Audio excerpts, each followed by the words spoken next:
ਮਹਾਂਪੁਰਸ਼ਾਂ ਦੀ ਪੁਰਾਤਨ ਮਰਜ਼ਾਦਾ ਚਲੀ ਆਉਂਦੀ ਹੈ। ਉਸ ਮਰਜ਼ਾਦਾ ਦੇ ਅਨੁਸਾਰ ਸਹਿਜ ਪਾਠਾਂ ਦੇ ਭੋਗ ਪਾਏ ਗਏ ਹਨ। ਉਪਰੰਤ ਜੋ ਸਿੱਖ ਧਰਮ ਦੀ ਗੁਰਮਤਿ ਮਰਜ਼ਾਦਾ ਹੈ, ਸਿੱਖ ਧਰਮ ਦੇ ਬਾਨੀ ਗੁਰੂ ਨਾਨਕ ਦੇਵ ਮਹਾਰਾਜ ਤੋਂ ਲੈ ਕੇ ਸਾਹਿਬ ਸ੍ਰੀ ਗੁਰੂ ਗ੍ਰੰਥ ਸਾਹਿਬ ਜੀ ਮਹਾਰਾਜ, ਉਹਨਾਂ ਗੁਰੂ ਨਾਨਕ ਸਾਹਿਬ ਜੀ ਦੀ ਪਵਿੱਤਰ ਗੁਰਗੱਦੀ 'ਤੇ ਬਿਰਾਜਮਾਨ ਨੇ। ਉਹਨਾਂ ਦੇ ਚਰਨਾਂ ਵਿੱਚੋਂ ਗੁਰਸਿੱਖਾਂ ਦੀ ਅਰਦਾਸ ਬੇਨਤੀ ਨੂੰ ਪ੍ਰਵਾਨ ਕਰਦੇ ਹੋਏ ਜੋ ਹੁਕਮਨਾਮੇ ਦੀ ਮਰਜ਼ਾਦਾ ਹੈ, ਜਿਨ੍ਹਾਂ ਗੁਰਮੁਖਾਂ ਨੂੰ ਸੋਝੀ ਹੁੰਦੀ ਹੈ, ਉਹ ਇਸ ਹੁਕਮਨਾਮੇ ਨੂੰ ਗੁਰੂ ਦਾ ਹੁਕਮ ਜਾਣ ਕੇ ਉਸ ਨੂੰ ਮੰਨਣ ਦਾ ਯਤਨ ਕਰਦੇ ਹਨ। ਜਿਨ੍ਹਾਂ 'ਤੇ ਕਿਰਪਾ ਹੁੰਦੀ ਹੈ ਉਹ ਇਸ ਨੂੰ ਗੁਰੂ ਦਾ ਹੁਕਮ ਜਾਣਦੇ ਨੇ। ਜਿਨ੍ਹਾਂ ਦੇ ਕਰਮਾਂ ਵਿੱਚ ਕੁਝ ਫਰਕ ਹੁੰਦਾ ਹੈ, ਕੁਝ ਮੰਦ ਕਰਮ ਮੋਹਰੇ ਆ ਜਾਂਦੇ ਹਨ, ਉਹਨਾਂ ਨੂੰ ਇਹਨਾਂ ਗੱਲਾਂ ਦੀ ਸਮਝ ਨਹੀਂ ਲੱਗਦੀ। ਆਪ ਸੰਗਤ ਨੇ ਹੁਕਮਨਾਮੇ ਸਰਵਣ ਕੀਤੇ ਨੇ। ਥੋੜ੍ਹੇ ਸਮੇਂ ਵਾਸਤੇ ਜਿਤਨਾ ਵੀ ਸਮਾਂ ਸਤਿਗੁਰੂ ਜੀ, ਗੁਰੂ ਗ੍ਰੰਥ ਸਾਹਿਬ ਜੀ ਮਹਾਰਾਜ, ਸੰਤ ਮਹਾਰਾਜ ਬਾਬਾ ਜਵਾਲਾ ਸਿੰਘ ਸਾਹਿਬ ਜੀ, ਜਵਾਲਾ ਭਾਵੇਂ ਅੱਗ ਦਾ ਨਾਮ ਹੈ, ਪਰ ਨਾਮ ਹੀ ਐਸਾ ਹੈ ਜਿਸ ਨਾਮ ਨੂੰ ਲੈਂਦਿਆਂ ਹੀ ਮਨ ਦੇ ਅੰਦਰ ਠੰਡ ਵਰਤ ਜਾਂਦੀ ਹੈ। ਉਹਨਾਂ ਮਹਾਂਪੁਰਸ਼ਾਂ ਨੇ ਜਿਤਨੀ ਕੁ ਮਤ ਬੁੱਧੀ ਬਖਸ਼ਿਸ਼ ਕੀਤੀ ਹੈ, ਉਸ ਮਤ ਬੁੱਧੀ ਦੇ ਅਨੁਸਾਰ ਜੋ ਗੁਰੂ ਗ੍ਰੰਥ ਸਾਹਿਬ ਜੀ ਮਹਾਰਾਜ ਦੀ ਪਵਿੱਤਰ ਬਾਣੀ ਦੀ ਵਿਚਾਰ ਹੈ, ਉਹ ਵਿਚਾਰ ਇਤਨੇ ਸਮੇਂ ਵਾਸਤੇ ਸਤਿਗੁਰੂ ਜੀ ਬਖਸ਼ਿਸ਼ ਕਰਨਗੇ ਕੀਤੀ ਜਾਵੇਗੀ। ਗੁਰੂ ਗ੍ਰੰਥ ਸਾਹਿਬ ਜੀ ਤੋਂ ਪਹਿਲਾਂ ਵੀ ਵੇਦਾਂ ਦੀ ਵਿਚਾਰ ਗੁਰਮੁਖ ਪਿਆਰੇ ਜਿਤਨੇ ਵੀ ਗੁਰੂ ਦੇ ਨਾਲ ਪ੍ਰੇਮ ਕਰਨ ਵਾਲੀਆਂ ਰੂਹਾਂ ਸਨ, ਉਹ ਵੀ ਵੇਦਾਂ ਦੀ ਵਿਚਾਰ ਕਰਕੇ ਦੁਨੀਆ ਨੂੰ ਸਰਵਣ ਸੁਣਾਇਆ ਕਰਦੇ ਸਨ। ਜਿਨ੍ਹਾਂ ਦੇ ਭਾਗ ਵੱਡੇ ਹੁੰਦੇ ਹਨ, ਉਹ ਗੁਰੂ ਦੀ ਵਿਚਾਰ ਸਰਵਣ ਕਰਦੇ ਹਨ ਔਰ ਉਸ ਨੂੰ ਸੁਣ ਕੇ ਆਪਣੇ ਜੀਵਨ ਨੂੰ ਉੱਚਾ ਲਿਜਾਣ ਵਾਸਤੇ, ਆਪਣੇ ਜੀਵਨ ਦੇ ਸਵਾਸਾਂ ਨੂੰ ਸਫਲ ਕਰਨ ਵਾਸਤੇ ਉਹ ਗੁਰਮੁਖ ਪਿਆਰੇ ਪੁਰਾਤਨ ਸਮੇਂ ਤੋਂ, ਸਤਿਯੁਗ ਤੋਂ ਲੈ ਕੇ ਹੀ ਇਹ ਮਰਜ਼ਾਦਾ ਚੱਲਦੀ ਆਉਂਦੀ ਹੈ। ਗੁਰੂ ਗ੍ਰੰਥ ਸਾਹਿਬ ਜੀ ਮਹਾਰਾਜ ਦਾ ਵਚਨ ਹੈ, ਪੂਰੇ ਤੇ ਪ੍ਰਧਾਨ ਸੁਣਤੇ ਹਰ ਕਥਾ, ਸੰਤਾਂ ਸੰਗ ਉਧਾਰ ਸਗਲਾ ਦੁੱਖ ਲੱਥਾ। ਉਹਨਾਂ ਪੁਰਖਾਂ ਨੂੰ ਪ੍ਰਧਾਨਤਾ ਪ੍ਰਾਪਤ ਹੋਈ ਹੈ ਜਿਹੜੇ ਪੁਰਖ ਗੁਰੂ ਦੀ ਕਥਾ ਸਰਵਣ ਕਰਦੇ ਹਨ, ਹਰੀ ਪਰਮੇਸ਼ਰ ਦੀ ਕਥਾ ਸਰਵਣ ਕਰਦੇ ਹਨ, ਗੁਰੂ ਦੀ ਵਿਚਾਰ ਨੂੰ ਸਰਵਣ ਕਰਦੇ ਹਨ। ਉਹਨਾਂ ਗੁਰਮੁਖਾਂ 'ਤੇ ਕਿਰਪਾ ਹੁੰਦੀ ਹੈ। ਸਤਿਯੁਗ ਤੋਂ ਲੈ ਕੇ ਵੇਦਾਂ ਦਾ ਵਿਖਿਆਨ ਗੁਰੂ ਗ੍ਰੰਥ ਸਾਹਿਬ ਵਿੱਚ ਬਚਨ ਹੈ, ਵੇਦ ਵਿਖਿਆਨ ਕਰਤ ਸਾਧੂ ਜਨ, ਭਾਗਹੀਣ ਸਮਝਤ ਨਹੀਂ ਖਲ। ਵੇਦਾਂ ਦਾ ਵਿਖਿਆਨ ਕਰਕੇ ਸਾਧੂ ਜਨਾਂ ਨੇ ਸੰਸਾਰ ਦੇ ਲੋਕਾਂ ਨੂੰ ਦੱਸਿਆ, ਪਰ ਜਿਨ੍ਹਾਂ ਦੇ ਕਰਮਾਂ ਵਿੱਚ ਫਰਕ ਸੀ, ਜਿਨ੍ਹਾਂ ਦੇ ਮੰਦ ਕਰਮ ਸਨ, ਖਲ ਕਹਿੰਦੇ ਨੇ ਮੂਰਖ ਨੂੰ, ਉਹਨਾਂ ਨੇ ਵੇਦਾਂ ਦੇ ਵਿਖਿਆਨ ਨੂੰ ਸਮਝਿਆ ਨਹੀਂ। ਸਾੜ ਸਿਆਣਪ ਬਹੁਤ ਚਤਰਾਈ, ਦੋਏ ਘਰ ਜੋੜ ਸਾਧੂ ਮਗ ਚੱਲ। ਸਤਿਗੁਰੂ ਜੀ ਬਚਨ ਕਰਦੇ ਹਨ, ਆਪਣੀ ਸਿਆਣਪ ਛੱਡ ਕੇ, ਆਪਣੀ ਮੱਤ ਨੂੰ ਛੱਡ ਕੇ, ਜਿਹੜੀ ਮੱਤ ਸਾਧੂ ਬਖਸ਼ਿਸ਼ ਕਰਦੇ ਹਨ ਉਹਨਾਂ ਦੇ ਮਗਰ ਚੱਲ ਪੈ। ਦੋਏ ਘਰ ਜੋੜ ਸਾਧੂ ਮਗ ਚੱਲ, ਉਹਦੇ ਮਗਰ ਤੁਰਨਾ ਕਰ। ਗੁਰਮੁਖਾਂ ਦੇ ਮਗਰ ਤੁਰਨੇ ਦੇ ਨਾਲ ਜਿੱਥੇ ਗੁਰਮੁਖ ਪਹੁੰਚਦੇ ਹਨ, ਉੱਥੇ ਭਾਈ ਕਰਮਾਂ ਤੋਂ ਹੀਣੇ ਪੁਰਸ਼ ਵੀ ਉੱਥੇ ਪਹੁੰਚ ਜਾਂਦੇ ਹਨ। ਜਿਹੜੇ ਸਾਧੂ ਜਨਾਂ ਦੇ ਮਗਰ ਲੱਗ ਕੇ ਉਹਨਾਂ ਦੇ ਬਚਨਾਂ ਨੂੰ ਮੰਨ ਕੇ ਉੱਥੇ ਤੁਰਨ ਦੀ ਕੋਸ਼ਿਸ਼ ਕਰਦੇ ਹਨ, ਉਹ ਵੀ ਉਹੀ ਮਰਾਤਬਾ ਪਾ ਜਾਂਦੇ ਹਨ। ਸਾਧ ਕੇ ਸੰਗ ਨਹੀਂ ਕੁਛ ਕਾਲ, ਦਰਸ਼ਨ ਭੇਟਤ ਹੋਤ ਨਿਹਾਲ। ਸਾਧੂ ਦੀ ਸੰਗਤ ਦਾ ਇੰਨਾ ਫਲ ਹੈ, ਨਿਹਾਲ ਹੋ ਜਾਣਾ।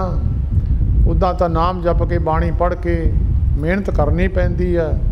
ਜਿਨ੍ਹਾਂ ਗੁਰਮੁਖਾਂ ਦੇ ਨਾਮ ਜਪਿਆ ਹੁੰਦਾ, ਉਹਨਾਂ ਦੇ ਦਰਸ਼ਨਾਂ ਦਾ ਵੱਡਾ ਪ੍ਰਤਾਪ ਹੈ, ਉਹਨਾਂ ਦੇ ਦਰਸ਼ਨਾਂ ਦਾ ਵੱਡਾ ਲਾਭ ਹੈ। ਐਸੇ ਪੁਰਖਾਂ ਦੇ ਤਾਂ ਜਿੱਥੇ ਚਰਨ ਰੱਖ ਦਿੰਦੇ ਹਨ, ਉੱਥੇ ਚਰਨ ਰੱਖਣ ਨਾਲ ਵੀ ਧਰਤੀ ਪਵਿੱਤਰ ਹੋ ਜਾਂਦੀ ਹੈ। ਠਾਠਾਂ ਤੀਰਥਾਂ ਦਾ ਫਲ ਉੱਥੋਂ ਪ੍ਰਾਪਤ ਹੁੰਦਾ ਹੈ। ਸਾਧੂ ਦੇ ਦਰਸ਼ਨਾਂ ਦਾ ਫਲ ਤਾਂ ਹੈ ਹੀ, ਪਰ ਸਾਧੂ ਨੇ ਜਿੱਥੇ ਚਰਨ ਰੱਖੇ ਹਨ, ਉਸ ਧਰਤੀ ਦਾ ਵੀ ਬਹੁਤ ਵੱਡਾ ਮਹਾਤਮ ਹੈ। ਸਤਿਗੁਰੂ ਜੀ ਪਵਿੱਤਰ ਵਚਨ ਗੁਰੂ ਗ੍ਰੰਥ ਸਾਹਿਬ ਵਿੱਚ ਕਰਦੇ ਹਨ, 68 ਤੀਰਥ ਜਾਂ ਸਾਧ ਭਗਤ ਤਰੇ, ਉੱਥੋਂ 68 ਤੀਰਥਾਂ ਦਾ ਪੁੰਨ ਪ੍ਰਾਪਤ ਹੁੰਦਾ। ਹੁੰਦਾ ਹੈ ਜਿੱਥੇ ਸਾਧੂ ਜਨ ਪੈਰ ਰੱਖ ਦਿੰਦੇ ਆ। ਸਾਧੂ ਨੇ ਤੀਰਥ ਬਣਾਏ ਹਨ, ਤੀਰਥਾਂ ਨੇ ਸਾਧੂ ਨਹੀਂ ਬਣਾਏ। ਤੇ ਜਿੱਥੇ ਸਾਧੂ ਨੇ ਪੈਰ ਰੱਖਿਆ ਤੀਰਥ ਹੋ ਗਿਆ, ਧਰਤੀ ਪਵਿੱਤਰ ਹੋ ਗਈ। ਜਿੱਥੇ ਕੋਈ ਵਾਸ਼ਨਾ ਵਾਲੀ ਚੀਜ਼ ਰੱਖ ਦਈਏ, ਜਿੱਥੇ ਗੁਲਾਬ ਦਾ ਫੁੱਲ ਰੱਖ ਦਈਏ, ਧਰਤੀ ਤੋਂ ਮਹਿਕ ਆਉਣ ਲੱਗ ਜਾਂਦੀ ਹੈ। ਜਿੱਥੇ ਚੰਦਨ ਦੇ ਬੂਟੇ ਹੁੰਦੇ ਹਨ ਉੱਥੋਂ ਮਹਿਕ ਆਉਣ ਲੱਗ ਜਾਂਦੀ ਹੈ। ਦੁਨੀਆ ਮਹਿਕ ਲੈਣ ਜਾਂਦੀ ਹੈ। ਮਹਿਕ ਬਾਜਾਂ ਨਹੀਂ ਮਾਰਦੀ, ਮਹਿਕ ਤਾਂ ਜਿਹੜੇ ਲੈਂਦੇ ਹਨ ਉਹਨਾਂ ਨੂੰ ਚੰਗੀ ਲੱਗਦੀ ਹੈ। ਜਿਹੜੀ ਮਹਿਕ ਹੈ ਉਹ ਕਹਿੰਦੀ ਨਹੀਂ ਮੇਰੇ ਕੋਲ ਬੈਠੋ, ਪਰ ਜਿਹੜੇ ਇਸ ਦੇ ਗਾਹਕ ਹੁੰਦੇ ਹਨ ਉੱਥੇ ਆਪਣੇ ਆਪ ਹੀ ਚਲੇ ਜਾਂਦੇ ਹਨ। ਉਹਨਾਂ ਨੂੰ ਮਹਿਕ ਇਸ ਤਰ੍ਹਾਂ ਮਹਾਂਪੁਰਸ਼ਾਂ ਦੇ ਚਰਨਾਂ ਨਾਲ ਛੋਈ ਹੋਈ ਧਰਤੀ, ਗੁਰੂਆਂ ਪੀਰਾਂ ਦੇ ਚਰਨਾਂ ਨਾਲ ਛੋਈ ਹੋਈ ਧਰਤੀ, ਉਹ ਧਰਤੀ 'ਤੇ ਵੀ ਜਿਹੜੇ ਜਾਂਦੇ ਹਨ ਆਤਮਾ ਨੂੰ ਆਨੰਦਿਤ ਕਰਦੇ ਹਨ। ਆਤਮਾ ਉਹਨਾਂ ਜਗ੍ਹਾ 'ਤੇ ਸ਼ਾਂਤ ਹੁੰਦੀ ਹੈ। ਜਿਨ੍ਹਾਂ ਨੇ ਧਰਤੀ ਸ਼ਾਂਤ ਕੀਤੀ ਉੱਥੇ ਆਤਮਾ ਸ਼ਾਂਤ ਹੋ ਜਾਂਦੀ ਹੈ। ਮਿਸਾਲ ਦੇ ਤੌਰ 'ਤੇ ਭਾਵੇਂ ਪੰਜਾਬ ਦੀ ਧਰਤੀ 'ਤੇ ਜਾਂ ਹਰਿਆਣੇ ਦੀ ਧਰਤੀ 'ਤੇ ਬਹੁਤ ਗਰਮ ਇਸ ਵੇਲੇ ਤਪਸ਼ ਪੈਂਦੀ ਹੈ, ਧੁੱਪ ਪੈਂਦੀ ਹੈ, ਪਰ ਜਿਹੜੀਆਂ ਠੰਡੀਆਂ ਜਗ੍ਹਾ ਹਨ, ਉੱਚੀਆਂ ਜਗ੍ਹਾ 'ਤੇ ਜਾ ਕੇ ਜੰਮੂ ਕਸ਼ਮੀਰ ਵਗੈਰਾ ਜਾਂ ਹੋਰ ਜਿੱਥੇ ਠੰਡੇ ਇਲਾਕੇ ਹਨ, ਉੱਥੇ ਜਾਣ ਦੇ ਨਾਲ ਸਰੀਰ ਨੂੰ ਠੰਡ ਮਿਲ ਜਾਂਦੀ ਹੈ। ਜਦੋਂ ਤਪਸ਼ ਵਾਲੇ ਇਲਾਕੇ ਵਿੱਚ ਚਲੇ ਜਾਈਏ ਤਪਸ਼ ਮਿਲ ਜਾਂਦੀ ਹੈ। ਇਸੇ ਤਰ੍ਹਾਂ ਜਾਂ ਸਰੀਰ ਨੂੰ ਠੰਡ ਮਿਲਦੀ ਹੈ, ਆਤਮਾ ਵੀ ਜਦੋਂ ਸ਼ਾਂਤ ਆਤਮਾ ਵਾਲੇ ਮਹਾਂਪੁਰਖਾਂ ਦੇ ਅਸਥਾਨਾਂ 'ਤੇ ਆਤਮਾ ਵੀ ਪਹੁੰਚਦੀ ਹੈ, ਉੱਥੋਂ ਆਤਮਾ ਨੂੰ ਸ਼ਾਂਤੀ ਮਿਲਦੀ ਹੈ, ਉੱਥੋਂ ਪੁੰਨ ਪ੍ਰਾਪਤ ਹੁੰਦਾ ਹੈ। ਦੁਆਪਰ ਯੁੱਗ ਦੇ ਅਵਤਾਰ ਭਗਵਾਨ ਕ੍ਰਿਸ਼ਨ ਮਹਾਰਾਜ, ਜਿਨ੍ਹਾਂ ਦਾ ਜ਼ਿਕਰ ਗੁਰੂ ਗ੍ਰੰਥ ਸਾਹਿਬ ਦੇ ਵਿੱਚ ਬਹੁਤ ਜਗ੍ਹਾ 'ਤੇ ਉਹਨਾਂ ਦੇ ਨਾਮ ਦਾ ਜ਼ਿਕਰ ਆਇਆ ਹੈ। ਉਹਨਾਂ ਨੇ ਜਦੋਂ ਹਿੰਦੁਸਤਾਨ ਦੇ ਵਿੱਚ ਇੱਕ ਐਸਾ ਜੰਗ ਹੋਇਆ ਜਿਹੜਾ ਸਾਰੀ ਦੁਨੀਆ ਦੇ ਵਿੱਚ, ਸਾਰੇ ਬ੍ਰਹਿਮੰਡ ਦੇ ਵਿੱਚੋਂ ਇੱਕ ਵੱਖਰਾ ਯੁੱਧ ਹੋਇਆ ਹੈ, ਜਿਹਨੂੰ ਕਹਿੰਦੇ ਹਨ ਕੁਰੂਕਸ਼ੇਤਰ ਦਾ ਜੰਗ। ਕੁਰੂਕਸ਼ੇਤਰ ਦੇ ਜੰਗ ਦੇ ਅੰਦਰ 18 ਖੋਹਣੀਆਂ ਫੌਜ ਖਤਮ ਹੋਈ, ਔਰ 18 ਖੋਹਣੀਆਂ ਫੌਜ ਖਤਮ ਹੋਣ ਤੋਂ ਬਾਅਦ ਜਦੋਂ ਪਾਂਡਵਾਂ ਦੀ ਜਿੱਤ, ਸੱਚ ਦੀ ਜਿੱਤ, ਭਗਵਾਨ ਕ੍ਰਿਸ਼ਨ ਮਹਾਰਾਜ ਜਿਸ ਪਾਸੇ ਖੜੇ ਹੋਏ ਉਸ ਪਾਸੇ ਸੱਚ ਦੀ ਜਿੱਤ ਹੋ ਗਈ। ਭਾਵੇਂ 4 ਖੋਹਣੀਆਂ ਫੌਜ ਘੱਟ ਸੀ, ਬੜੇ ਬੜੇ ਤਨੰਤਰ ਮਹਾਂਪੁਰਖ, ਬੜੇ ਬੜੇ ਕਲਾਵਾਨ ਪੁਰਖ ਭਾਵੇਂ ਕੌਰਵਾਂ ਵਾਲੇ ਪਾਸੇ ਖੜੇ ਸਨ, ਪਰ ਜਿੱਧਰ ਰੱਬ ਦੀ ਪਾਵਰ ਖੜਦੀ ਹੈ, ਰੱਬ ਦੀ ਸ਼ਕਤੀ ਖੜਦੀ ਹੈ, ਸਾਰੀਆਂ ਪਾਵਰਾਂ ਉਸ ਪਾਸੇ ਚਲੇ ਜਾਂਦੀਆਂ ਹਨ। ਸੱਚ ਵਾਲੇ ਪਾਸੇ ਭਗਵਾਨ ਕ੍ਰਿਸ਼ਨ ਖੜੇ ਹੋਏ। ਉਹਨਾਂ ਨੇ ਕਿਹਾ ਭਾਈ ਪਾਂਡਵਾਂ ਨਾਲ ਵਾਧੀ ਹੋਈ ਹੈ, ਰਾਜ ਇਹਨਾਂ ਦਾ ਹੈ ਔਰ ਉਹ ਸੰਭਾਲੀ ਬੈਠੇ ਹਨ, ਔਰ ਉਹਨਾਂ ਨੂੰ ਵਸਣ ਵਾਸਤੇ ਵੀ ਜਗ੍ਹਾ ਨਹੀਂ ਦੇ ਰਹੇ। ਉਹਨਾਂ ਨੇ ਭਗਵਾਨ ਨੇ ਖੜੇ ਹੋ ਕੇ ਪਾਂਡਵਾਂ ਦੀ ਜਿੱਤ ਕਰਾਈ।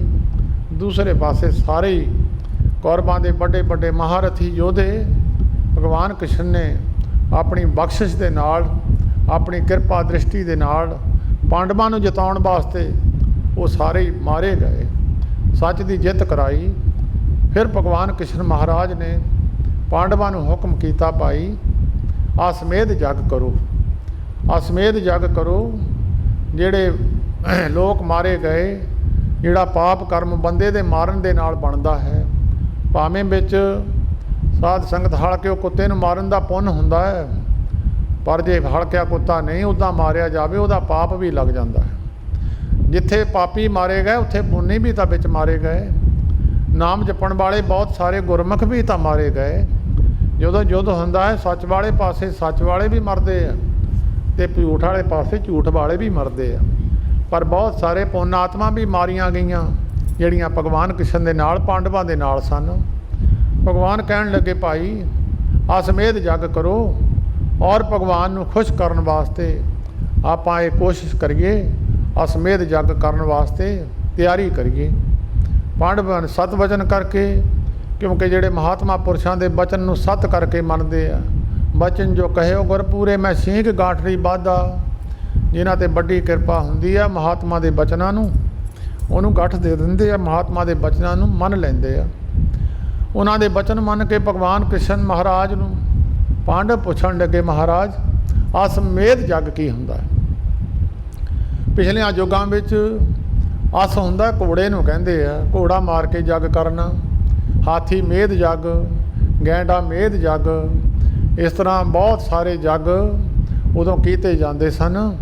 ਉਹਦੇ ਵਿੱਚੋਂ ਅਸਮੇਧ ਜੱਗ ਜਿਹੜਾ ਸੀ ਉਹਦੀ ਮਰਜ਼ਾਦਾ ਫਿਰ ਪਾਂਡਵਾਂ ਨੇ ਸਮਝਣ ਵਾਸਤੇ ਭਗਵਾਨ ਕ੍ਰਿਸ਼ਨ ਜੀ ਮਹਾਰਾਜ ਨੂੰ ਬੇਨਤੀ ਕੀਤੀ, ਮਹਾਰਾਜ ਇਹ ਜੱਗ ਨੂੰ ਕਰਨ ਵਾਸਤੇ, ਕਿਉਂਕਿ ਅਸੀਂ ਤਾਂ ਜੱਗ ਕਦੀ ਕੀਤਾ ਨਹੀਂ ਹੈ, ਗੈਂਡਾ ਮਾਰ ਹੋਮ ਜਾਂ ਕੀਏ ਦੇਵਤਿਆਂ ਕੀ ਬਾਣੇ, ਇਹ ਉਸ ਵੇਲੇ ਦੇਵਤਿਆਂ ਨੂੰ ਖੁਸ਼ ਕਰਨ ਵਾਸਤੇ ਐਸੇ ਜੱਗ ਕੀਤੇ ਜਾਂਦੇ ਸਨ।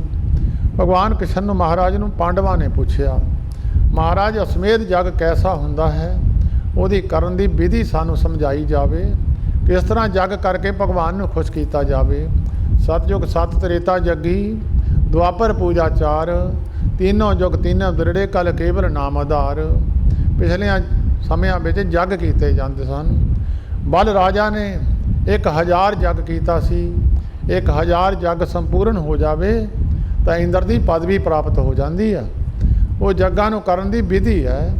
ਉਹ ਵਿਧੀ ਦੇ ਅਨੁਸਾਰ ਜੇ ਉਹ ਜੱਗ ਕੀਤੇ ਜਾਂਦੇ ਹਨ ਤਾਂ ਉਹਦੇ ਜੇ 1000 ਜੱਗ ਕਰ ਲਵੇ, ਕੋਈ ਵੀ ਮਨੁੱਖ ਕਰ ਲਵੇ ਤਾਂ ਇੰਦਰ ਦੀ ਪਦਵੀ ਪ੍ਰਾਪਤ ਹੋ ਜਾਂਦੀ ਹੈ।